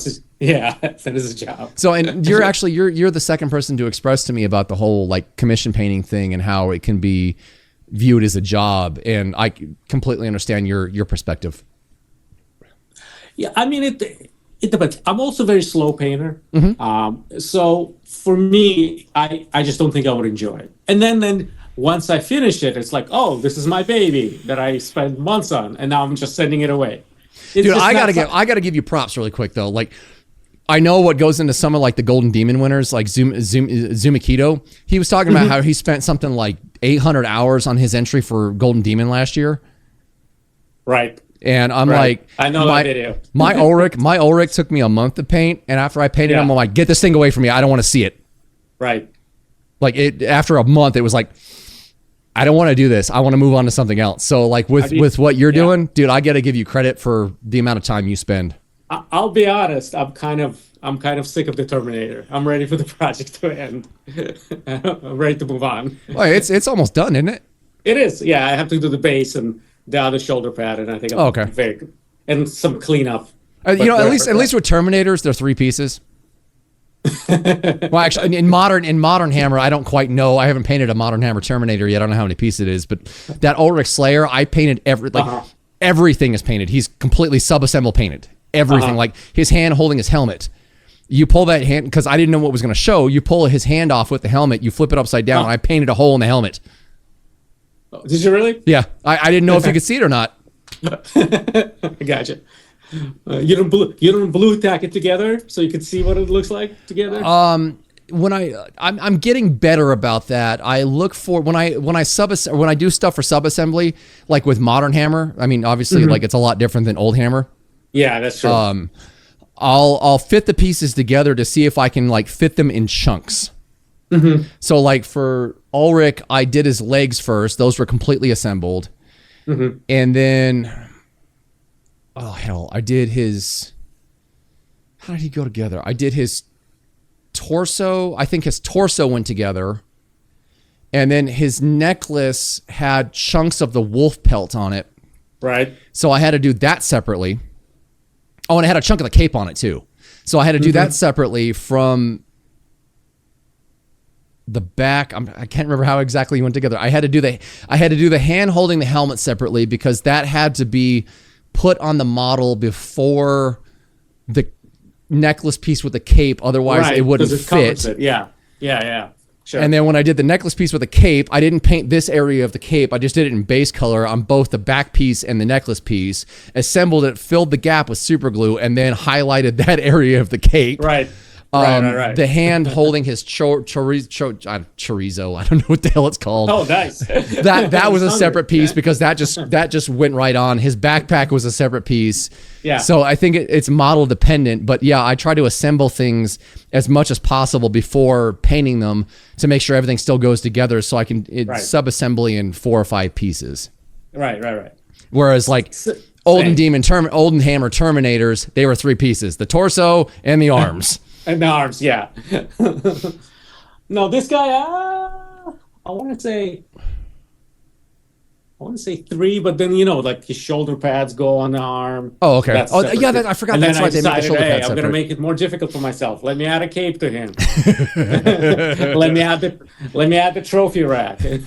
So You just like to abuse yourself. It's okay. I'm trying to follow, like, I don't know. Have you ever read any 40K books or anything like that from like? Oh, the Black Library? Yeah. Oh yeah, I've got tons of them. I love them. Have you read the Night Lords trilogy? No, my shop has the omnibus of it, and I mean the thing's as thick as a dictionary. I'm like, I might buy that for summer. So I read it, and I was like, man, this is so good. In my opinion, this is my favorite work of like 40K fiction. Okay. I mean, it probably makes. Oh, and by the way, I adore the Night Lords. That's like my favorite Chaos chapter. They're so cool.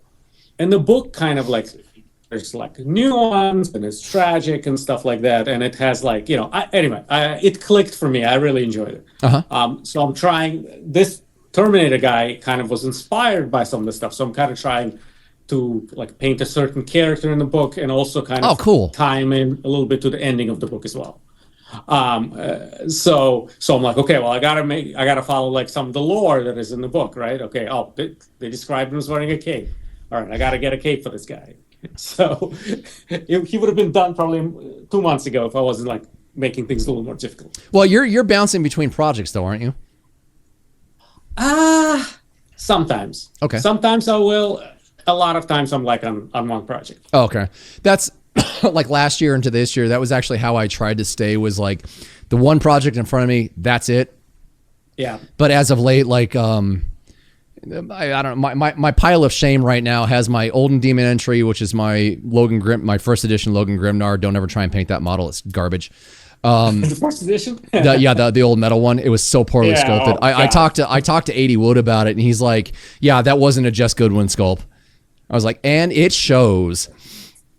I got that. Some of these metal models are rough. Yeah. Some are good. I've got that. I've got 3 Blood Angel Beakies I'm painting, and I'm batch painting right now. And then I've got the one RTB 15 Mark 7 Marine that I'm going to use for my Space Wolf painting tutorial that I haven't touched. It's just base coated. Nice. And that's it. Yeah. I don't like leaving things unfinished, so it bothers me like that. So sometimes I'll do like 2 projects at once.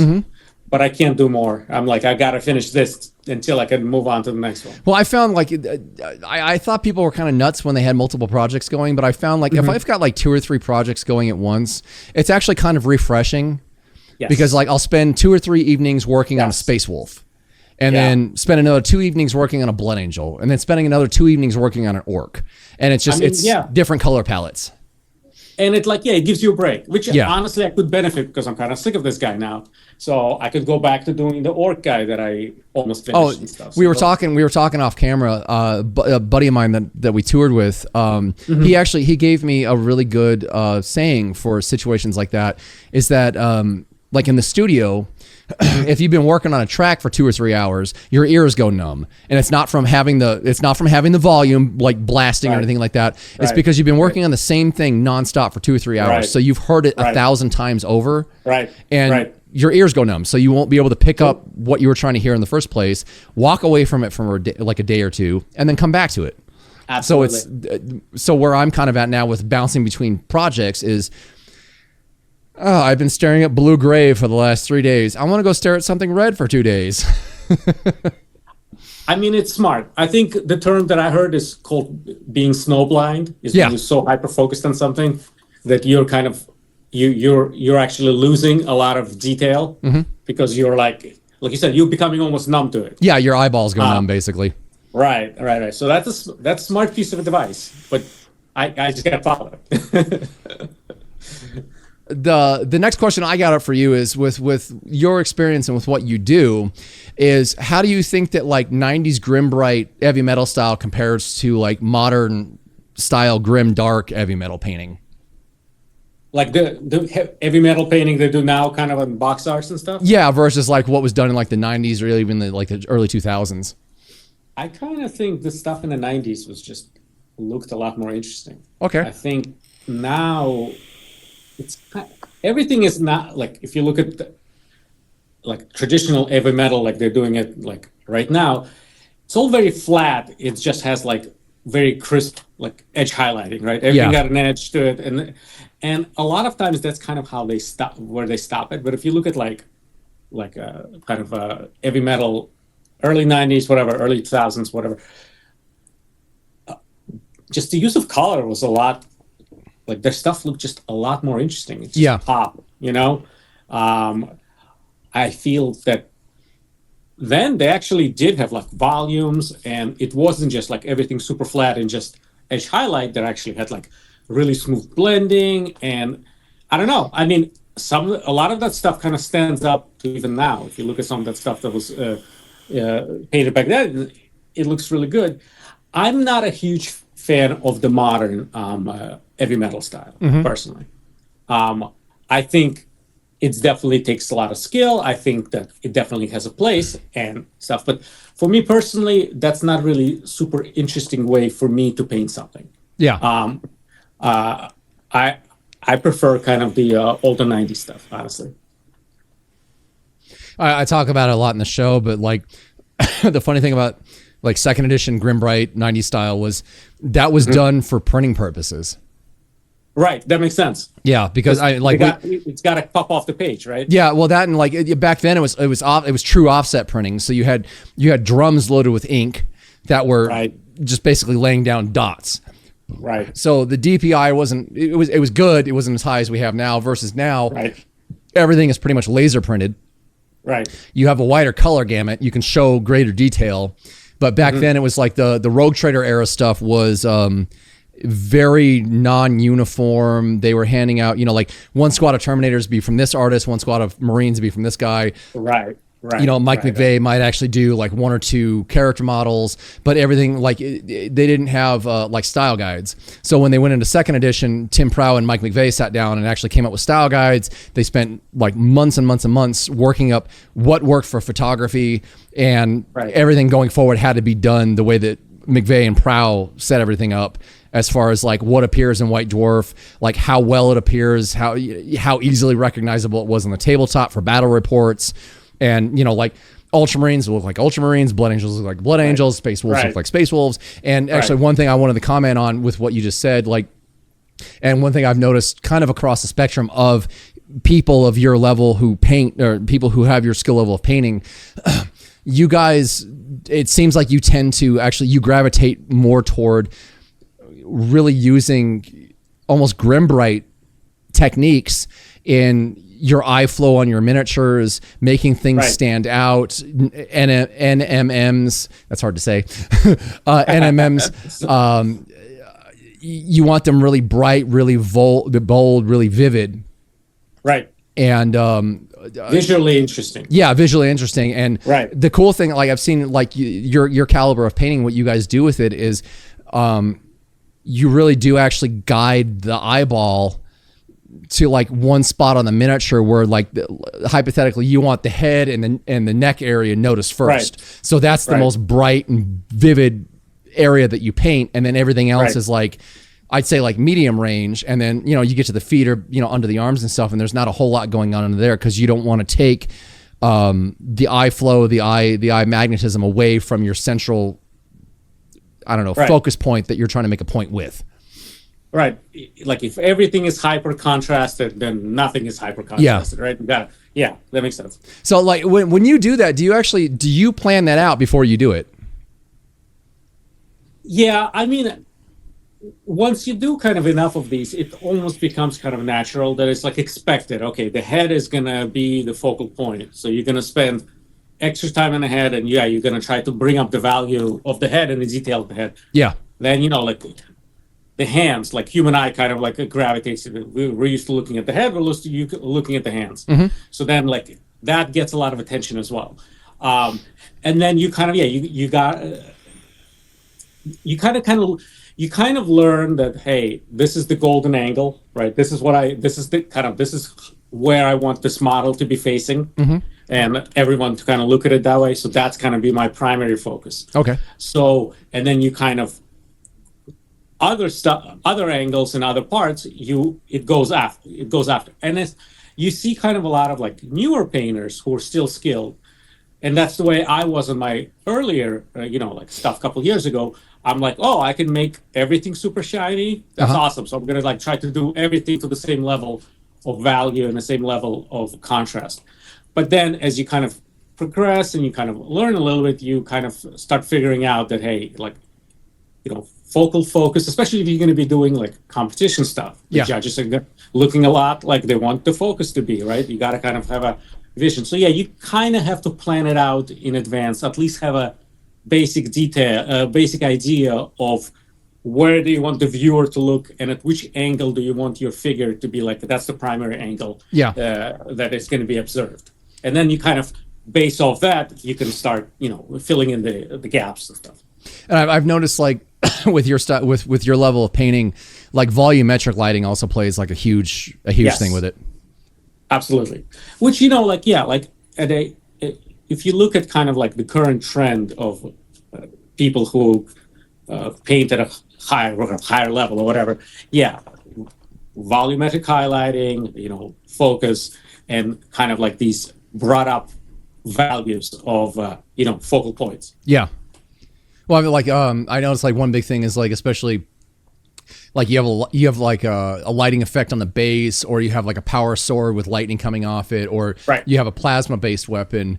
Let's just say the plasma based weapon, because that's the easiest for example, I believe. You've got the power pack on top of it, and it's being kind of maybe held like this, or closer to the model. You focus on that the glow from the power cell coming back to the model. Right, because you kind of like that helps you to sell the effect that this is glowing. Right. So like you're trying to fool the human eye into thinking this is what you expect to see when something is glowing. Yeah. So that's, and different painters take it to a different level, and also different pieces, kind of like stuff. But I personally like that style, which is also kind of going back. That's kind of missing from, I feel, the modern heavy metal painting. They typically don't do other source lighting, which to me is that a lot of times that kind of brings the model kind of more alive. And I just so now, do you think like with like hypothetically like 90s grim bright painting style where everything was bright and bold, or grim bright, everything was bright and bold, you mentioned doing everything to the same level of highlighting, doing everything to the same strength of highlighting. Do you think like going with like the 90s style of grim bright, do you think that detracts from looking at the model versus like a modern model where you've got the volumetric lighting, you've got the non-metallic metallics, you've got the good solid weighted light source? Do you think like one detracts from the other, where like everything is bold, bright, and vivid on one, whereas the other one has volumetric based stuff? Do you think that changes the viewership of it? I think maybe, and kind of going back to what you were saying, that there was limitations with printing and stuff like that. They go, and the modern heavy metal goes to that with like readability is the number one priority, right? So everyone can look at it and immediately say, this is the space we're in, blah blah blah. So I think as far as like overall readability and being able to identify what you're looking at, the older style kind of has more of an advantage there. But the current styles, I think it's more atmospheric. If you're trying to set a certain mood and stuff, or you're trying to convey like more of a certain feeling, it's easier to do with like when your stuff is actually focused and there is a specific lighting method, volumetric lighting, etc. So I think it's just slightly different priorities. If you're trying to build like a scene, or trying to convey like, hey, this is kind of like, this is a place of like a piece that happened at a certain time, etc. It's much more easy to convey that with focused lighting techniques, volumetric highlighting, etc. Versus if you're trying to make something be very readable, identifiable, and also look good, both in a picture and in hand. Older style kind of makes a little more sense, I think. There's one thing I just thought of that I wanted to bring up. It was something that I noticed when I was at LVO with certain pieces. there was one in particular. It was a Golden Demon winner. It was this skeleton king on a throne, and he had. Yeah, it was all very volumetric based, and he had like a figure in front of him kneeling down to him, or like laying down with a sword in front of him. That particular piece, like I've noticed with certain. Sorry, I'm trying to like get a cohesive question together for it. Sure, I got you. I've noticed with certain pieces like that, the lighting that you use to photograph the model with or to view the model with is really important. Yes. Because that piece, when I saw it on its display, it was not lit the same way it was lit in the photographs, and it came out very muddy. And it's not an insult to the artist at all, because that piece was amazing, but I noticed it looked very muddy because there was no one good central light on it to help amplify his highlights and what he was trying to bring out in the piece. So everything went very mid-tone. And kind of all blended together. Like I got I kind of moved over the rope railing to get a better look, and I could see exactly what he was doing. And I saw his photos from Golden Demon when it was properly lit, and it looked amazing when it was properly lit. But from the lighting just being overhead and not very strong, I was like, this doesn't do this piece justice. And with your experience and what you see in painting, do you notice a lot of figures like on your, or minis on your scale of painting? Do you notice that issue a lot with those? I think it plays a big part, because again, if you're going for some very specific angle, you kind of have a very specific vision. It has to be lit the way you kind of. The way you saw it as you were painting it, the lighting has to kind of replicate that. So, like I think maybe with things like Grim Bright, where the focus is different, and then the figure kind of looks pretty good almost from any angle or from any lighting, because it was designed to, versus something that is very like, okay, I want this angle for this model, this is the angle that it's supposed to look at, and then everything else is supposed to be okay, but you turn it or you don't have good lighting, and it kind of like the effect falls apart. You could, I think with my pieces as well, especially things like NMM, if it's lit properly and it's at the angle it's supposed to be, it's going to look better than when it's turned and it's not lit the way you kind of envision it to be lit. Now, obviously, at a higher level of NMM, the way you could do it so that you could turn it and it'll still look metallic from almost any angle. But still, like everyone who kind of paints these types of pieces, they have an idea of how this model is going to be lit and from which angle the viewer is supposed to be looking at. So yeah, definitely that plays a huge part. Okay. Yeah, I've just been curious about that, because like thinking there was a video I found on YouTube with the last with 2024 European Golden Demon, where the dude, it was an hour and a half long, and all the guy did in the video was just go through with his camera and film every entry in every single case. It was so cool to see. I might have seen at least snippets of it. Yeah, maybe it was 45 minutes. It was a longer video, but like it was just every single model that was in the cases at Golden Demon, and it was so cool to see like all the different entries, and it was really really inspiring to see. I mean, it was people from like just starting out to like guys like you who are just just absolutely amazing.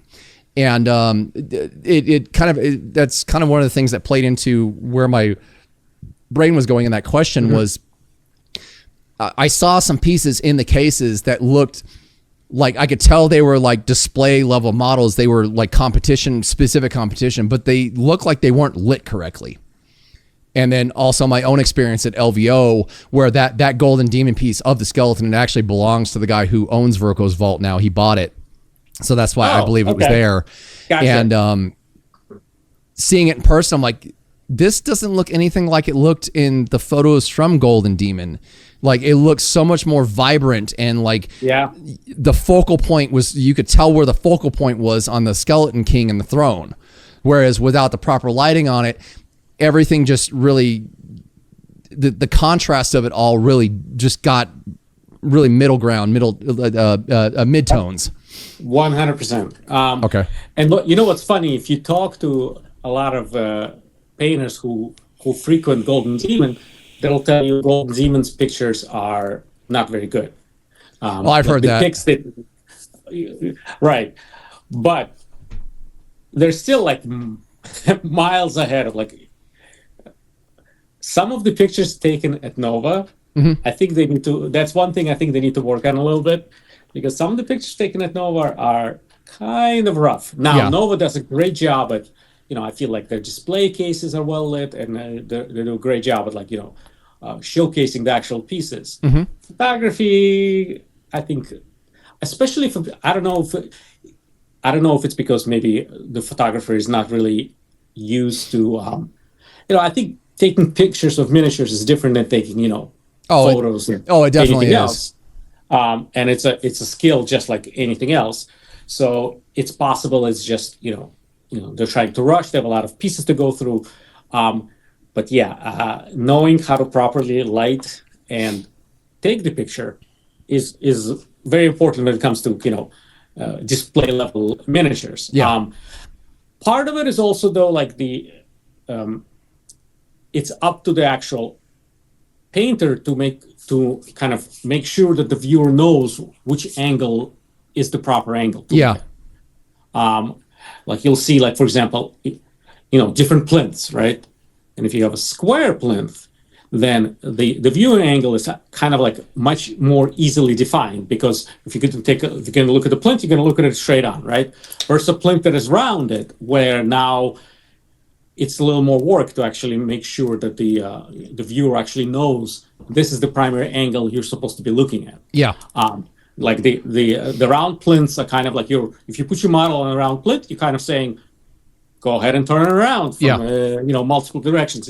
It's supposed to be looked from multiple directions. Where a square one, or if you do a backdrop, then it's a very fixed point. There's no real way of kind of looking at it from any other angle. So you could probably fix some of those issues just doing that.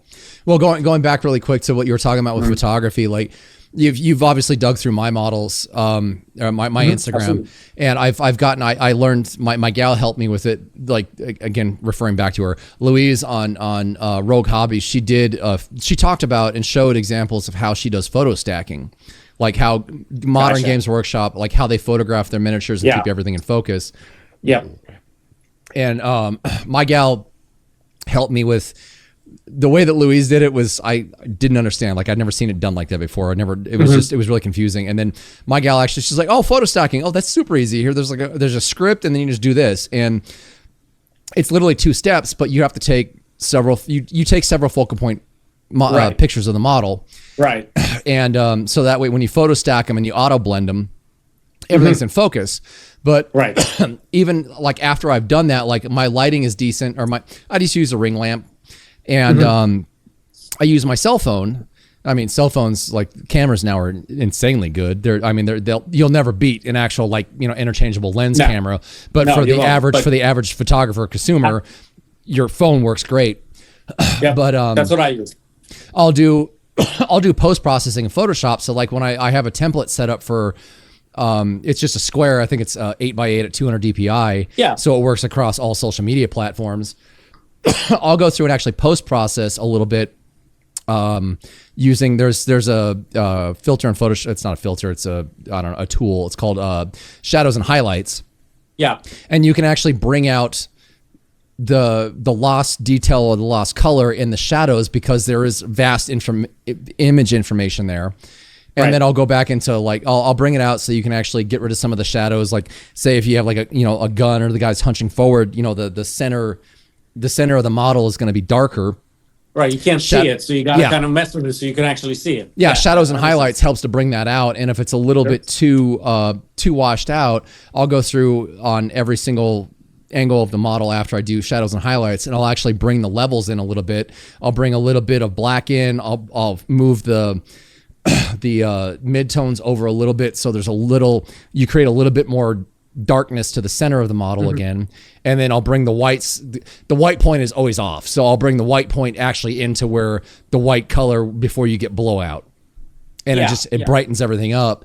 And when I'm done looking at it under my desk lamp with my eyeballs versus looking at it on the computer screen, it's actually very, very similar. And that's kind of the way it's supposed to be, right? Yeah. You're trying to, as imperfect as an image is, you're trying to make it as close as possible to, the real life. So it's as close as you can get to one-to-one representation of the model painting. Absolutely. I've had a couple of people accuse me of like, oh, you Photoshop your pictures. It's like, sort of. I adjust the color in them, and if there's like a stray hair that got stuck in it because with the clear coat, I'm going to Photoshop that out because I didn't notice that. But no, do I Photoshop? I Photoshop out my brush mistakes? Absolutely not. No, what you see is exactly what you'd see in person. Every single high-level painter who posts their stuff on social media that looks professional is doing some sort of post-processing. Yeah. Well, I've seen that argument. Like there's people are like, oh, this thing looks like crap in person. You post-processed the hell out of it. You made it way too contrasty, or you just went overboard with it. It doesn't look like this in person.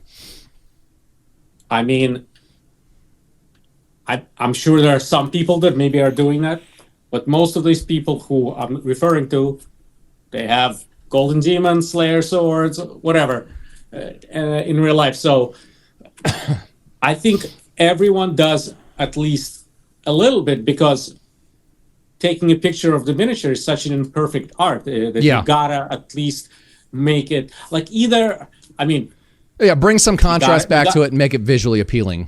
Yeah. Oh, you got to make it so it looks like you're like it's very difficult for me to take a picture and I'm like, oh, okay, this looks exactly like what I see on the table. A lot of times, okay, it maybe is, too washed out because my lamps are too bright, right? Mm-hmm. So I got to kind of bring it down just a little bit. Now, obviously, if you start I know what people are talking about. If you start, let me bump up my saturation by 30%. So let me bump up my contrast. So it now does not reflect what you actually have in hand. Well, perfect example of what we're talking about is the minis below in my podcast. Like I actually brought the black levels and the midtones in quite a bit.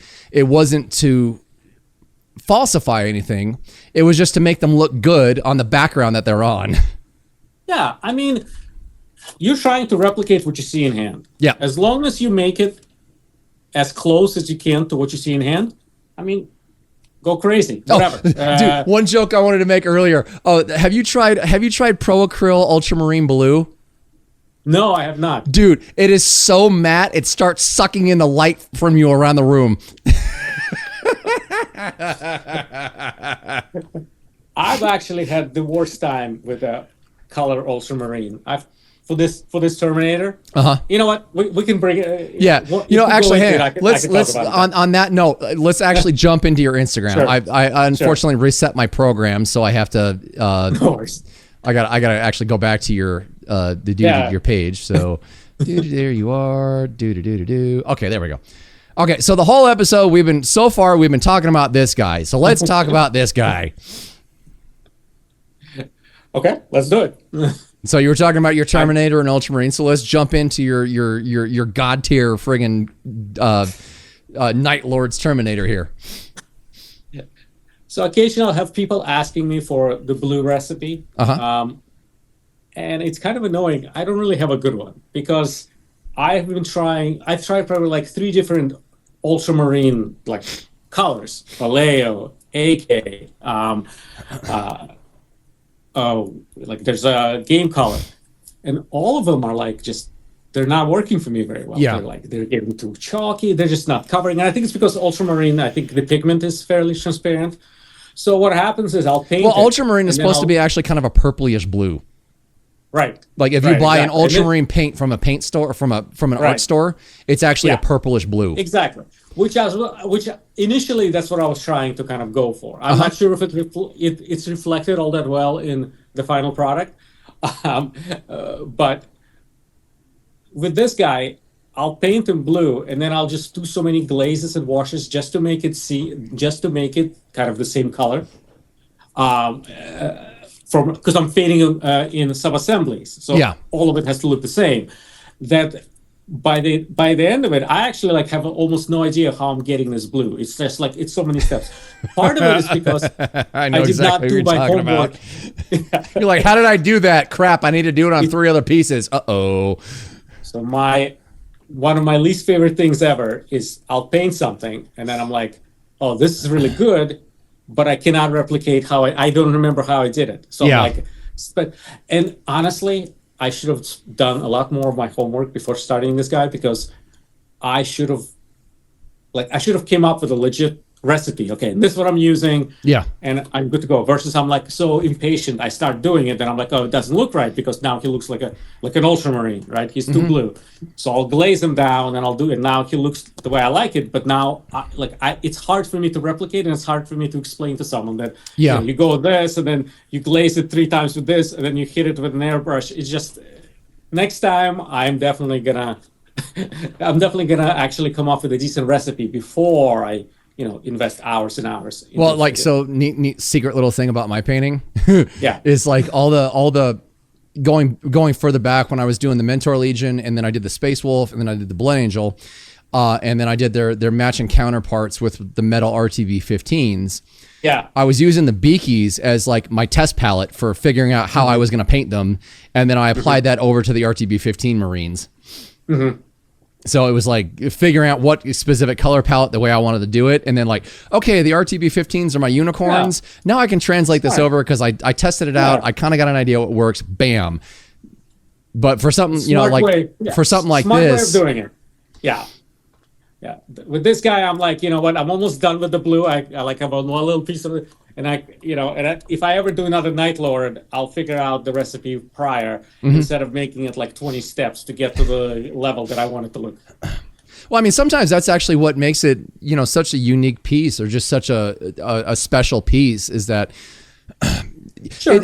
Are you familiar with like music, like synthesizers and all that stuff at all? I mean, I know what they are. Familiar in the sense of as a user of hearing it, like in a song. So, like a big thing in the synth world is called modular synthesis, and what that is, the name says exactly what it is. Like the synth is made of like little modules that you mount in a rack, and then you patch together through 1/8" cables. And this relates exactly to like your Night Lords piece here. The great thing about it is, like, it's non-permanent.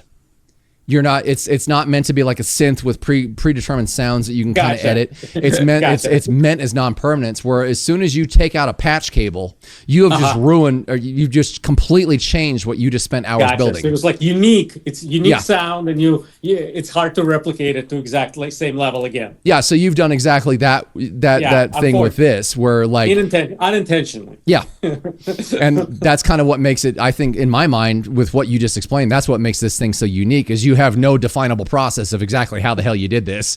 And it's almost like, I don't want to do that because I like the fact that it's like non-permanent. Yeah. One of the more, like, I'm trying to work on several things in my painting from perspective of that. I'm trying to make it so that I'm only not, like, it doesn't take me 6 months to finish a figure. So I'm trying to increase my speed. I'm trying to improve the efficiency. But part of the way I naturally paint is I'll paint something that I don't like it. I'll go back and forth, and by the time I'm done with it, it's not really like, it's hard for me to think about like a very linear way I got there. It's almost like, well, I just messed around with it and tried different things until it was like in a way that I was like, okay, that's good enough. I can move on to the next part. I'm trying to kind of get away from that a bit. Just so that I can actually start, increase my output a little bit. Yeah. Because I want to paint more than, 2 models a year.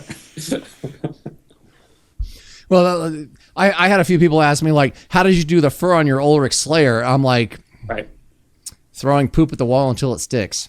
Yeah, and unfortunately, there's no recipe for it. I've been trying to recreate it. I'm like, right. I'm close, but I don't know what I did. Right.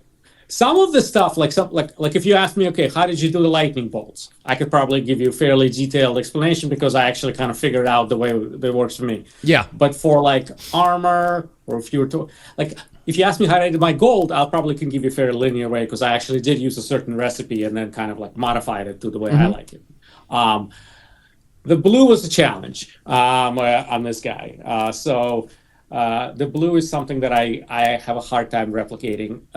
Blue is such a fun color to work with, though, because it's outside of like Prussian blue, it's so heavily pigmented, and it's like you can thin it out. It's almost like black. You can thin it out to where it's almost like water, and it still has a ton of pigment left in it.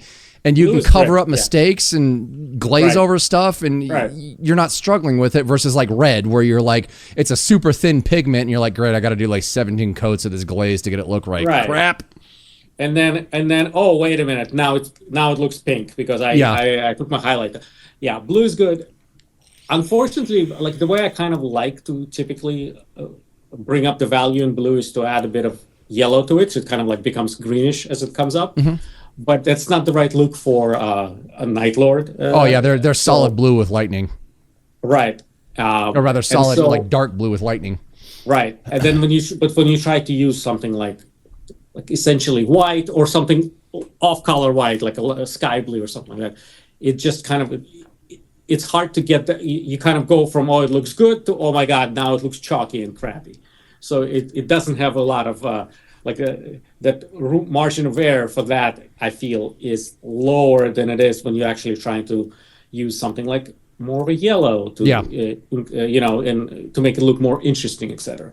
Well, I do genuinely like your choice for non-metallic. I'm not going to try to say NMMMMMM because I'm just going to screw it up. No, I like your non-metallic metallics in this a lot, in that it's not quite a contrasting color, but it's still on the opposite side of the color wheel as far as like the yellows, the browns, and the black that you've chosen to mix to make your non-metallic trim for this guy. It stands out really well. And then like you've got the really solid balance of the cape behind it. And it really feels like nothing overwhelms itself, or nothing overwhelms anything else on the model with the color palette you've chosen. What's nice is that, like, the way I feel is the easiest way to progress with your painting is if you have like a group of people that are your peers who can actually give you advice and stuff like that. Yeah. Actually, I meant to ask you. Hold on. I meant to ask you earlier, and this is a perfect example because this is such an advanced piece. Normally a question I pose is and this is a good one. What advice, and you were getting into it, I'm sorry. What advice would you give novice painters starting out to avoid your pitfalls that you experienced early on? So I would say, and I don't know if that's a pitfall or not. The way that for me, progression kind of came is that you kind of have to get comfortable with failure. Because you got to be okay with like all these, probably almost every single piece that you see, I've probably repainted once, twice, 3 times until I kind of got it right. Now, as I become a little more experienced, I can kind of get to the level a lot of times on my second try. But you gotta have to kind of get used to the fact that you gotta try a lot, and you gotta be okay with like failing, trying again, until finally you kind of get to the point where you're happy with. It's almost like that. It's almost like that old adage is you have to learn how to fail to succeed. Right. So, and everyone has different goals also in their painting, right? Some people want to, some people want to get to this level. Some people want to do this. So for my goals, where it's kind of like improve my display painting skills, being okay with failing and not getting so frustrated that I give up and I'm not going to do it, at all. Or one of my personality traits, good and bad, is I'm fairly stubborn. Like when something is not when I'm trying to do something and it's not going my way, I'm like, okay, well, I'm not going to let this thing defeat me. I'm going to keep doing it until I succeed in it. It's almost like personal for me, which can be good in certain cases, bad in other cases. But as far as painting is concerned, that kind of allowed me to progress maybe a little bit quicker just because I'm repeating stuff, and like it's almost like a puzzle, right? I have this puzzle in front of me, and this is not working, this is not working, and eventually kind of things fall into place, and now I got to the point where I'm happy. As far as advice for also newer painters, having someone to bounce off your ideas, I feel is very, very important, and it kind of will take you to the next level, in my opinion. And back in the day, I think it was like, oh, I have like a painting group, or I go to GW. But now we have, social media. So, for example, so I'm part of this Discord, part of Patreon, but also Discord. I think you follow him. Magnus. He does a lot of like gold NMM. He has a I know exactly who you're talking about. That dude is like god tier with his non-metallic metallics. I know who you're talking about. Yeah, he's an amazing painter. He's a good teacher. He has a good Patreon. Him and this guy Bruce Rose, who's kind of like his partner when it comes to painting. They both run this Discord called Get Good Painting, which is probably the best Discord that's a good name. Yeah, it is a good name. This game sucks. We'll get good. That's right. So they do really good, tutorial videos. And for me, the real value also comes from the fact that Discord is so active. So, for example, with the cape, if you had it, you pulled up the video of it before. If you look at the video of it that I took, that cape is a lot redder, right? Is that Pyral red or is that Citadel red? That is actually Pyral red. Okay. It's that, and I think it has a little bit of Chimera V red in it as well, which is also that and Pyral red are similar, at least in the hue. For anybody listening and watching, Pro-Acryl Pyral red is like god tier. It is such a great color. It is a very, very good red. But I did that, and I was like, I don't know about it. They're like, it looks okay, but it's kind of unbalances the figure. So I go on the Discord, right? And I put it in the feedback, and I have friends who are like within 5 minutes, I have people who are like, hey, we'll try this, and they have like a digital, like a digital picture of what it would look like if I tried a darker red, and I'm like, yep, that looks a lot better. Bam! I put it, I repaint it. Now it looks like you said, it's a little more harmonious. Yeah. It works. So, and very often I'm stuck at something, and I need like help. Maybe not even so much with the technical aspect of it, but like this color is not working, or the way the highlight is not working. Can you guys help me? And you can get feedback almost right away. Now, obviously, you can also I have a tutor. Like I pay someone, so once a month we jump on for an hour on Discord, and we go over concepts and stuff like that. And a lot of the good ideas that I feel were in my models came from speaking to that person. So getting additional resources out there, and using them, I think is key. It's like you have this ability now to stand on the shoulders of giants, right? There's a lot of information out there. Now you just have to kind of figure out what works for you. Funny enough, exactly what you're talking about right now. I was talking to somebody. I posted that towel bus, and I was talking to somebody on Reddit earlier about it. It seems like there's a big divide between the painting side and the gaming side of the hobby. Whereas the gaming side seems to be a lot more cynical and a lot more vicious. Whereas the painting side, it seems like we all tend to come together to lift each other up, to encourage each other. It doesn't matter your level of painting. Yes, I agree. We all seem to lift each other up to the same level, and there's no gatekeeping. There's a lot of positivity. There's so much encouragement.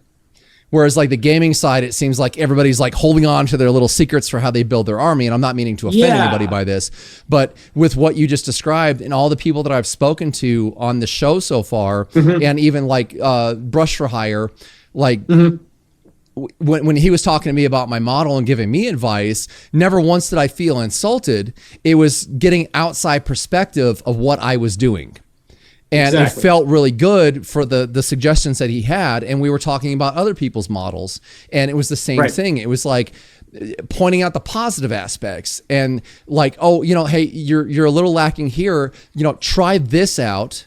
See if it goes into your workflow and see where it gets you. It's never like, dude, Absolutely. you suck, go away, stop, or get rid of it, never hold a brush again. It's no, everybody seems to kind of uplift one another.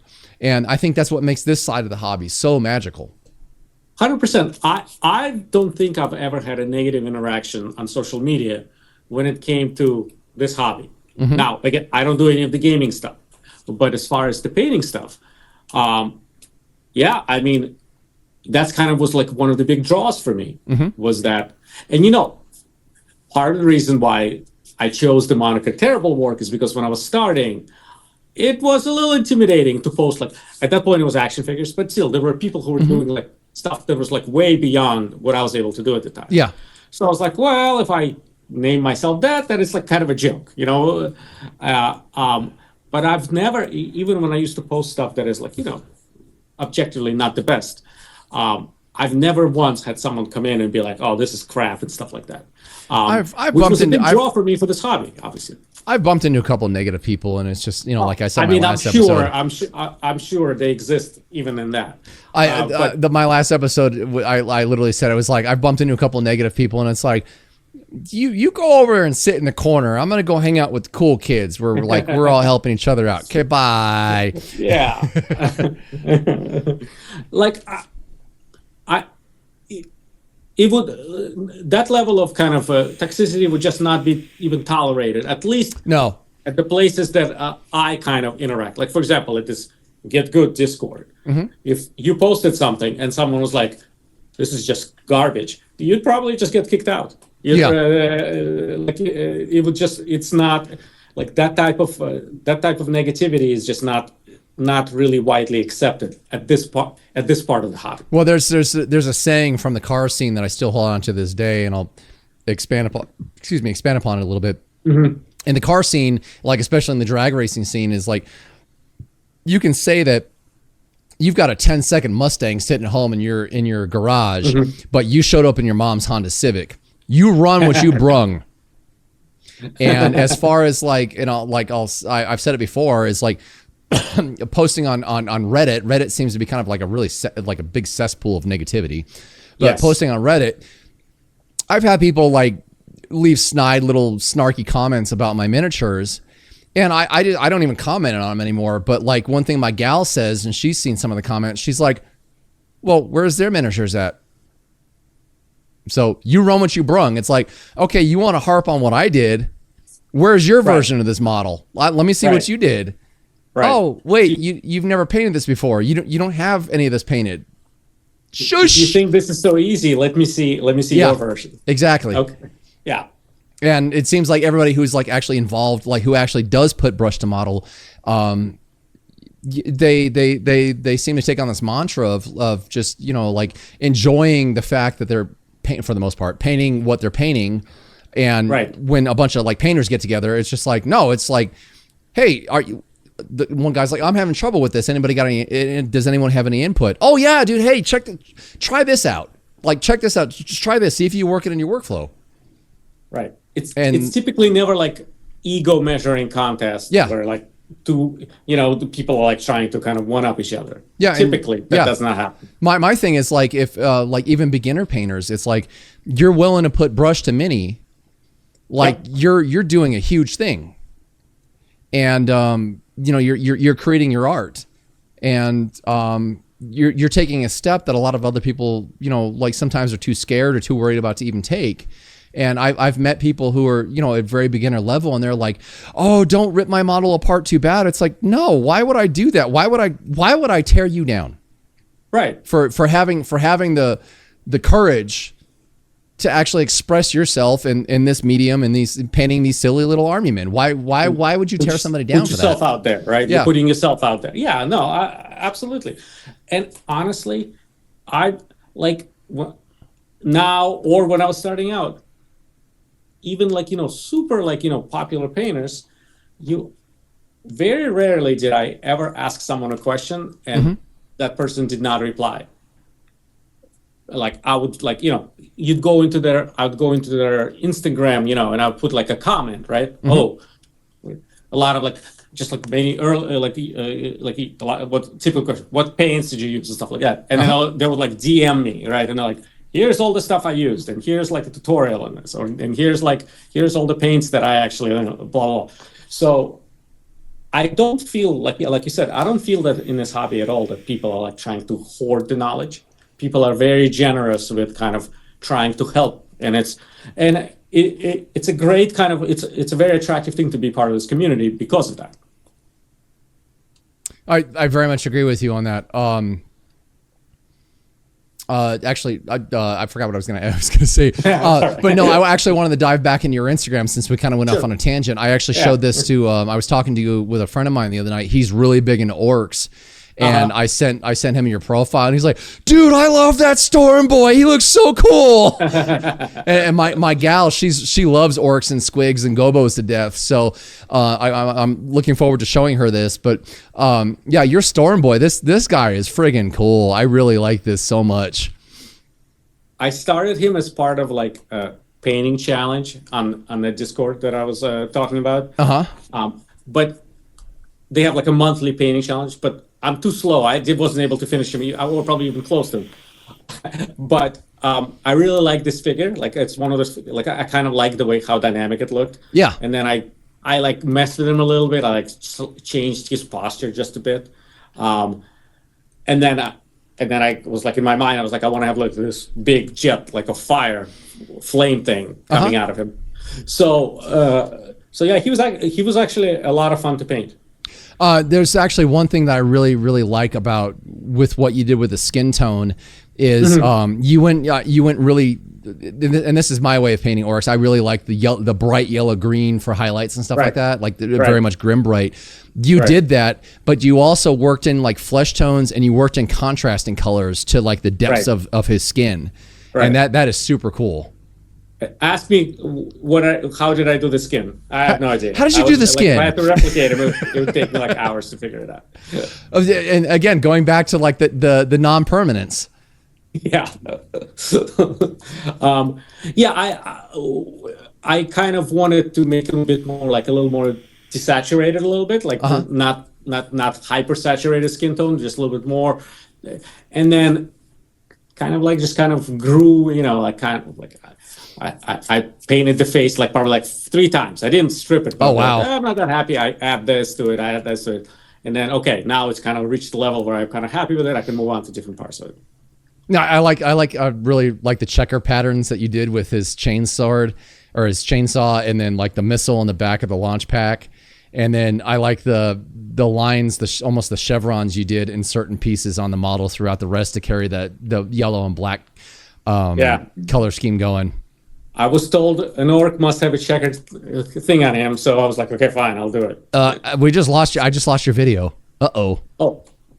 What is going on? No, I'm still got it. Oh, there it goes. It's back. Okay. So this is just such a fun model.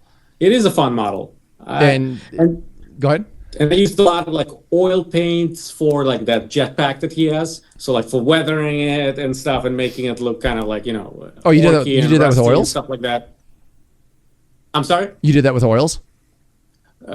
Like the battle damage and the weathering of it, yeah. Oh, okay. The jet plume took me a while, and actually, like if you look at if you go scroll up is that a 3D sculpt, or did you actually make or did you build the plumes? I bought it off like a vendor who was okay. was actually kind enough to send it to me to kind of just use it. I think in my if someone clicks on one of the pictures, they'll have like the link to it. But I'm still not 100% happy with kind of like the smoke of it. Not the jet plume itself, but the final part, like the smoke that. So I'm probably going to try to resculpt at least a bit, like small part of it.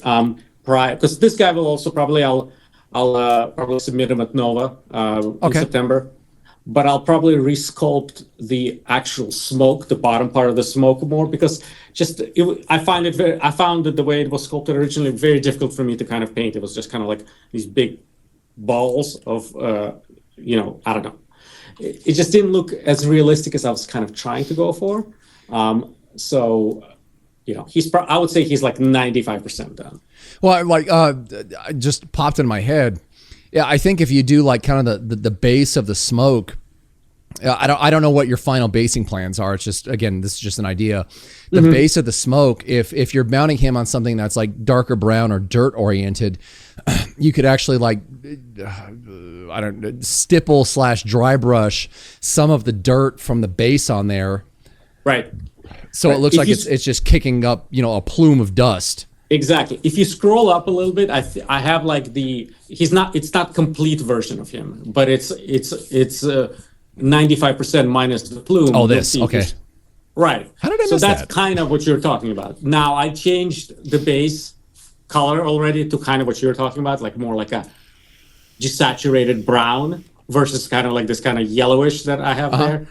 And I'm gonna resculpt the smoke itself just to make it flow a little bit easier and better. I really like the bright brown in there because it almost looks like it's being illuminated from the fire from his jetpack. Right. I'll do that again. I think I'll recreate that part. It's the shapes of the actual smoke on the ground that I kind of found difficult to make, to be as happy with as I could be, I guess. My dumbass old hammer brain was like, "Oh, that's metal. How did you mount that on there? Did you use a bunch of like metal pegs to get it?" No, it's all plastic. It's all plastic. I actually don't know if I've ever painted a metal model or even a metal piece. Oh, dude, you should try it. It's where Games Workshop has gotten with their plastic models now. Yes, they are rivaling the old metal minis with like definition and shape really well. Right. But there's still the old annoying thing of like every single GW model is a 2-piece mold. I with my body kit stuff that I make, I've learned a lot about plastic production and whatnot. So it's a high pressure injection mold. It's solid metal. It comes together in the center. There's actually clamp points where you put like almost like a vise. Yeah, and it like you said, pressure molding. It puts it under a huge pressure, then it opens it up, right? Yeah. So like when you these are all made out of polystyrene.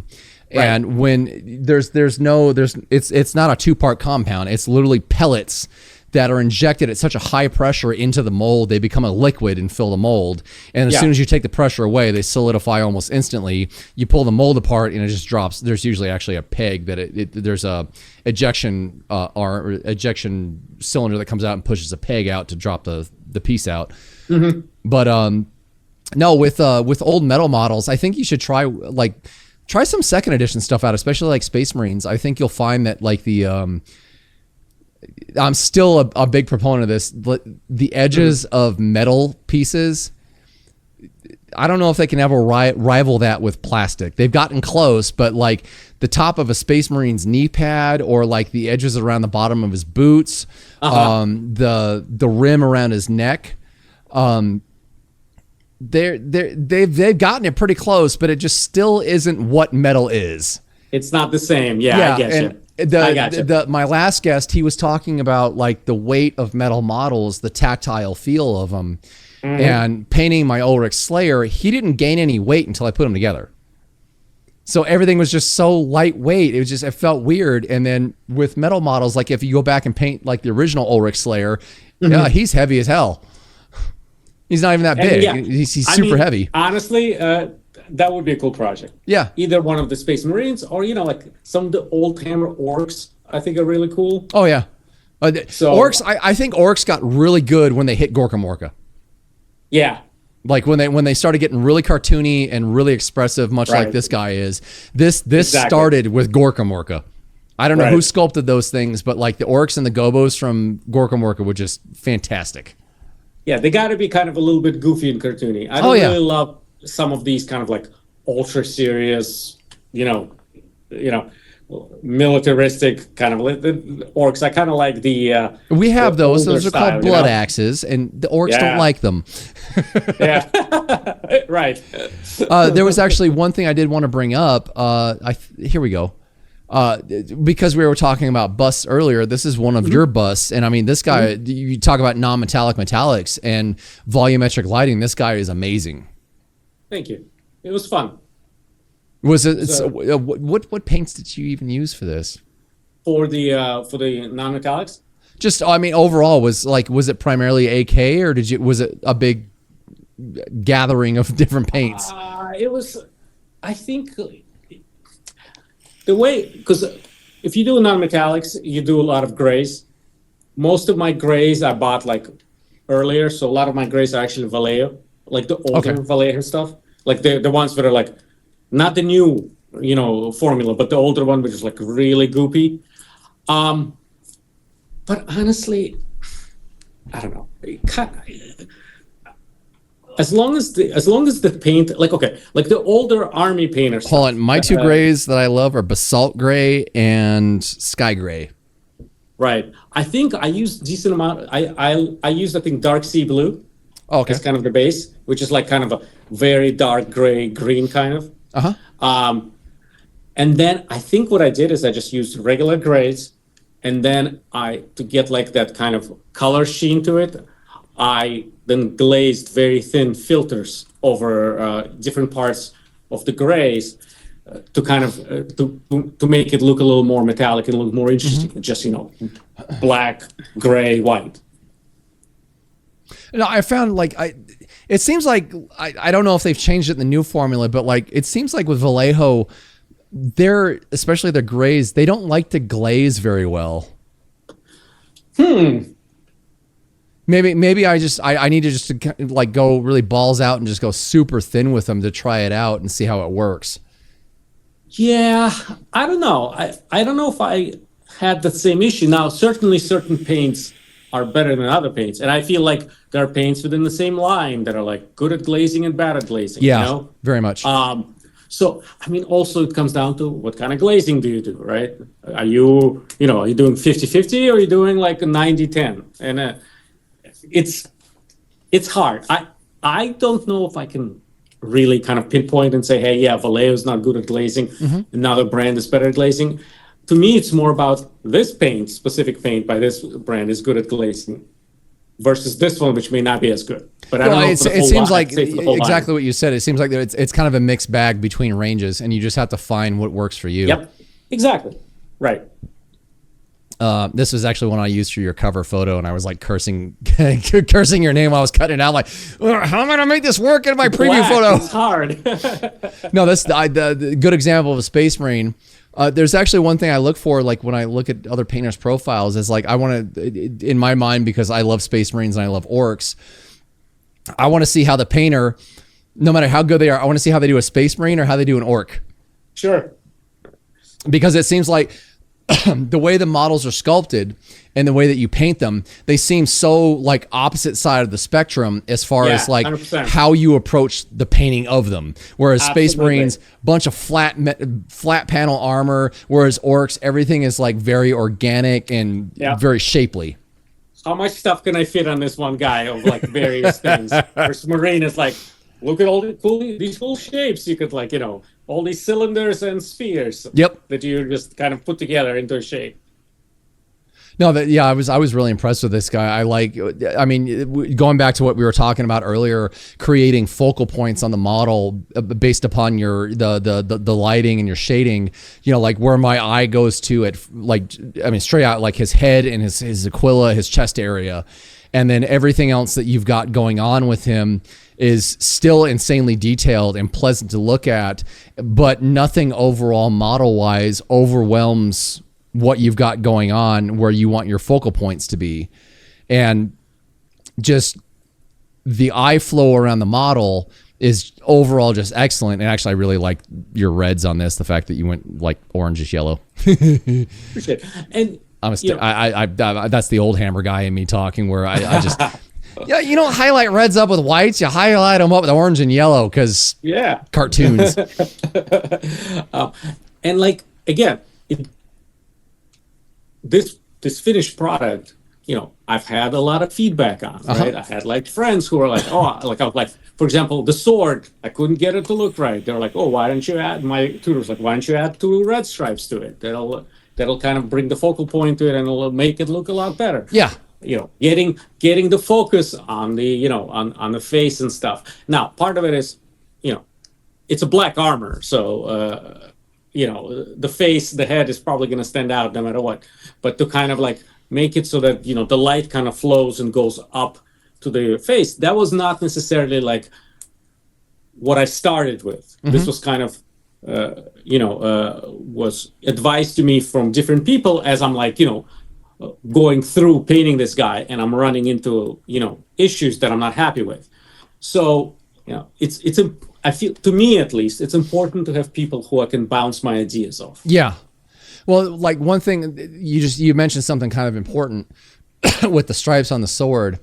Right. The one thing, like with my own painting that I concentrate on, is trying to like, I look at it like every model, you have 3 primary colors.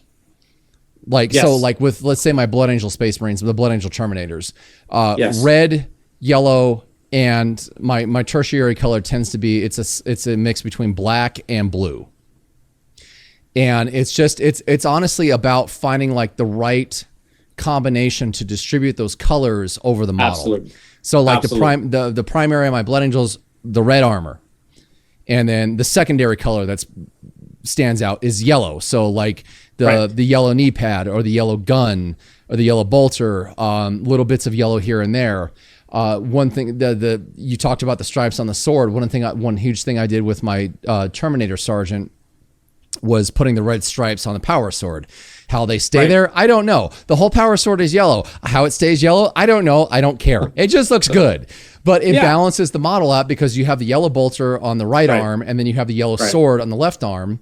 And you're just trying to create this really cool balance of how you distribute the 3 primary colors through the model to keep it pleasant and eye happy to look at. And with what you did with him, you've got the red on his shoulder pad, on his right shoulder pad, and then you've carried the red over subtly to his chainsword to help break up the solid black that would be that arm. Right. And then you've got kind of looking for that kind of triangulation, you know, of the different colors. And that you kind of pick up as you kind of go along and you gain a little more experience, and it becomes a little more natural, that you're like, you don't even think about it as much, but you know that you can't just add a bunch of primary colors, you know, because it's going to overwhelm the figure. So you kind of have to find that balance. Yeah, I think, I mean, excellent. What I was going to allude to earlier was, like, you've got to carry the red down on the legs. You've got the red for his purity seal. And then you've also got the red in the eye sockets of the helmet. Right. And then you've got... Kind of, your fourth color that you have just kind of dotted throughout the model is the bone color plus the orange. Right. And you've got orange, you've got a rust orange on his feet from where he's been jumping off of. You've got the orange in the rubber tubing that goes with the brown. You can't see my mouse pointer. I'm sorry. That's okay. you've got the brown in the holster, which is also technically an orange, and then you've got the exhaust vents from the backpack. Right. Highlighted in orange, and then you go back around to the front of the model. You carry the orange and the yellows up to the chain sword, plus the skull that's on the back of the chain sword, plus his plasma pistol. I mean, you've got just this excellent balance going through the whole model, and then you've got it's not even like a fourth color, because it's technically part of the grayscale. He's a Black Templar, so you've got the black of the armor. I think he's a Black Templar. You've got the black of the armor with the gray highlights going up to white, and then you've got the white chest aquila plus his white coming off his shoulder pad. Right. And honestly, one of the biggest challenges that I'm facing currently is that proper color selection, being able to kind of get overall feel of the model to look kind of what it looks like in kind of your mind's eye into reality, but also being able to kind of balance it and make it harmonious to look at, and make it, but at the same time keeping it visually interesting and also with a certain focal point. So that's kind of a lot of my issues and hang-ups currently that take me a while to figure out when I kind of do my projects. It's not so much the technical aspect of it at this point, even though obviously there's people who can do stuff a lot smoother or a lot more texture and stuff like that, but that I can overcome with just, repetition. But kind of trying to figure out how to properly select the colors that work really well with whichever model you choose. That's what I kind of need a lot of, assistance either from peers or from my tutor or just from watching, different tutorials, etc. Yeah. There's actually one point I wanted to bring up with exactly what we're talking about is I found that like when you get more advanced, more advanced in the painting, it's almost like you start to limit yourself with your color palette because you're really trying to, again, keep the eye flow and get away from being super busy with a ton of different colors. You want to like when I did my Blood Angels tutorial, I was actually very surprised after I got done cutting it together, like just how many colors I used on that particular Blood Angel. I think it was 12 or 13 colors at most. And some of them were just like, I mean, two of them were Black Legion and Known Oil, which combined into one. But I found with like more advanced painting, you really start to cut down the amount of colors that you use to make sure that everything stays visually appealing, but also simple at the same time. Right. And, some people will do things like they'll use the Zorn color palette, or some people will use like a thing called mother color. Well, they'll kind of add a little bit of that color to almost every single paint to kind of have that uniformity and bring together. There's a million ways you could do,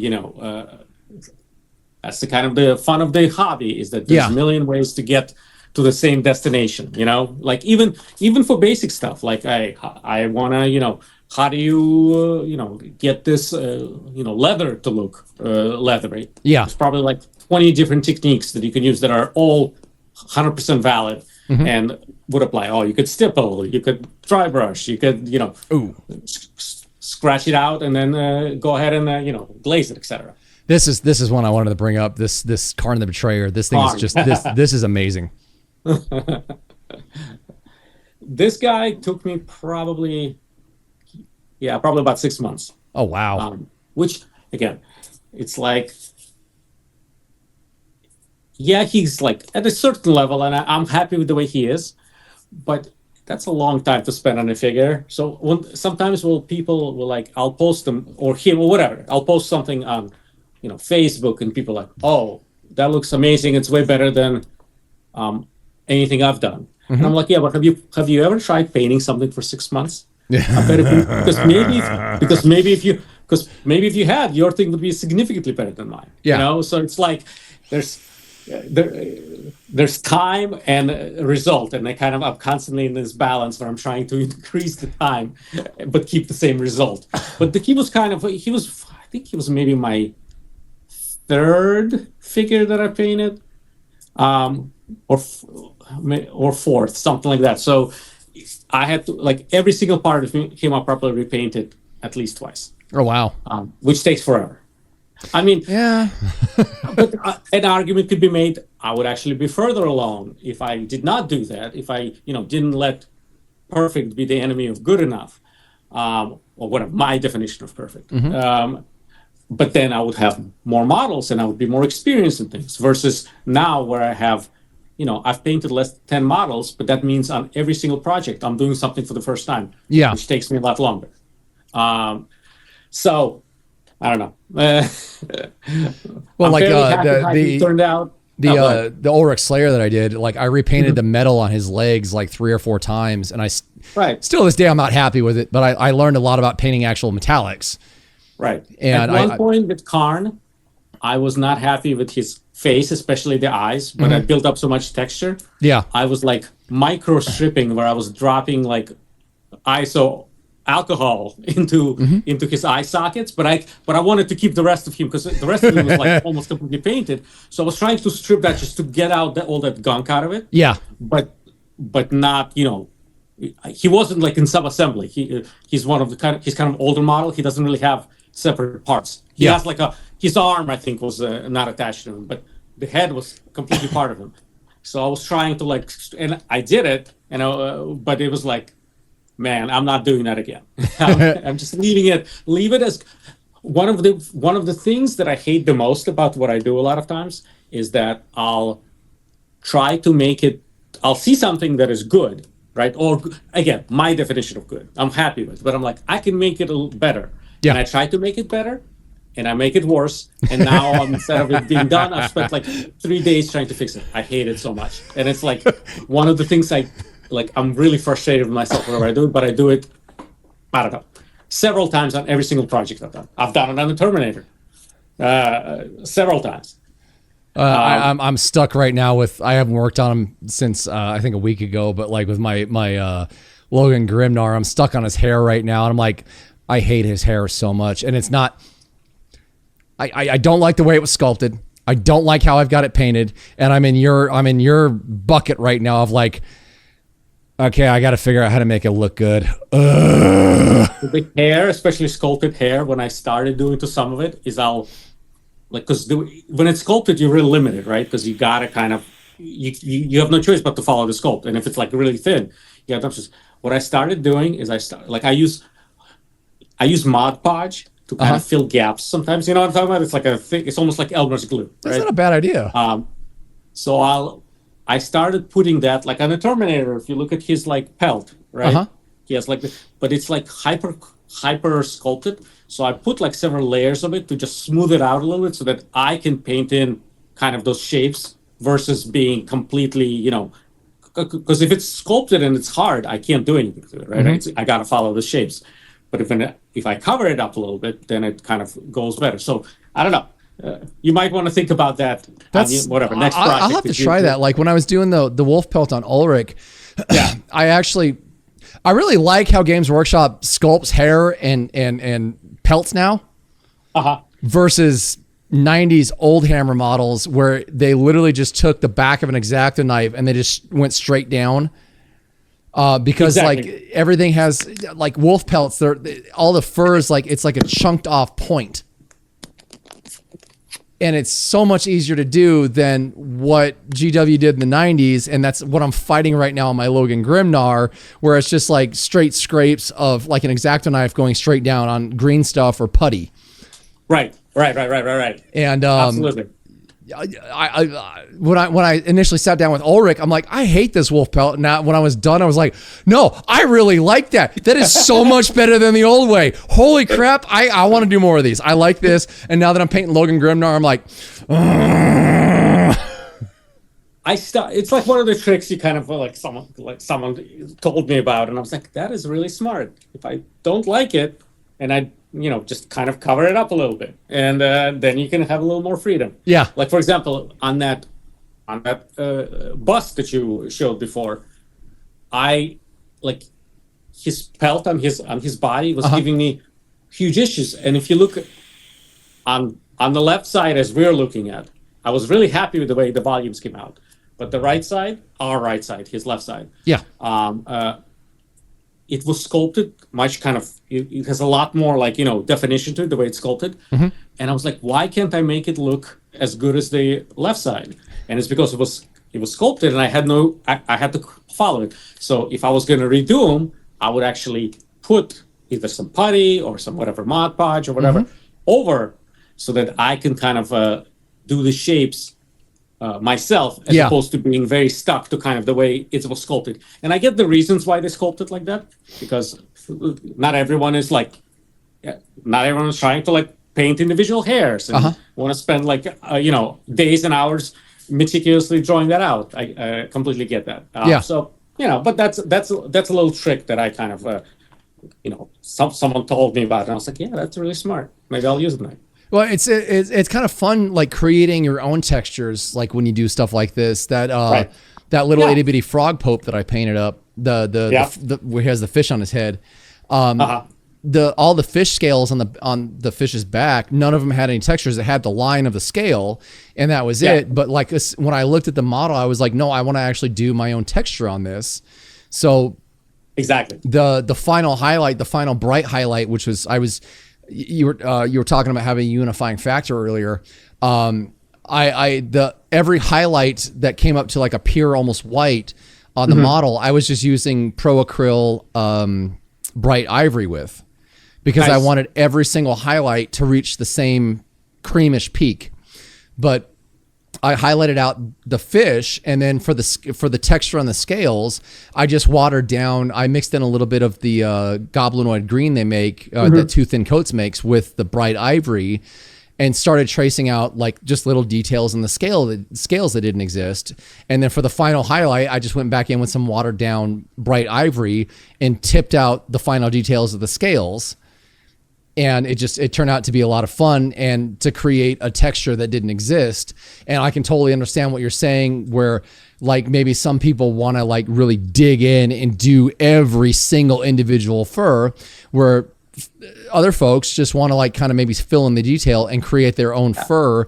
So it kind of like what you've got going on here, it looks like your fur actually goes with the flow of the outline of the texture in the model, but exactly. You're the one who's creating the flow, the texture of the fur. Right, exactly. Which is a very neat idea. Yeah. So, one of the, there's lots of little tricks that, of the trade. I actually really like kind of finding those out and like, oh man, that's really cool. I didn't think about it before. So I'm not going to dig too much deeper into your Instagram. I actually want to wrap this up for the night. I'm gonna go back to the final 10% of the phone, so okay, good timing. So no, like anybody who wants to check out terrible work, go to his Instagram. It's been on this whole episode. He's got a load of really cool stuff throughout his Instagram feed, including some of what we talked about earlier. His action figures that he repainted, which there was actually a Red Hulk in there that you did, which was really cool. Yeah. But coming up to the final part of the show, is there any shout outs you want to give? I mentioned the Patreon and Discord that I really enjoy. Get Good Gaming. Check them out. Like I said, it's probably the most active Discord in the mini painting. There's, it's has lots of different channels. People are kind of constantly talking. Lots of fun. So it's, a good group of people. As far as my Instagram, if anyone ever looks at my stuff and has any questions, just send me a DM if you want. I will be more than happy to answer anything or help in any small way that I can. And you, earlier in the show, you mentioned a couple guys that were your inspiration. Mm-hmm. Richard. So if you haven't, check out Richard Gray. His moniker is Demon Rich. But he's and it's all one word, by the way. I looked it up. Right, and he has incredible stuff. Andy Wardle, part of Cult of Paint. That's their Patreon, and their stuff is really good. They have army painting stuff, and then they have display painting stuff, and kind of Golden Demon level pieces, or the pieces that he's working on, that is just kind of for his own project and stuff, and kind of goes into a lot of basing, etc. Eric Swinson, great tool as well, incredible painter. If you check out his YouTube, he has very nice, easy to understand tutorials, as he's just kind of Twitch painting and explaining what he does as he goes along. So I would say those. Okay. I'll for anybody watching, if you want to check out these shout outs, they'll be down below in the description. I'll get the links from Mr. Terrible Work here, who is absolutely not terrible.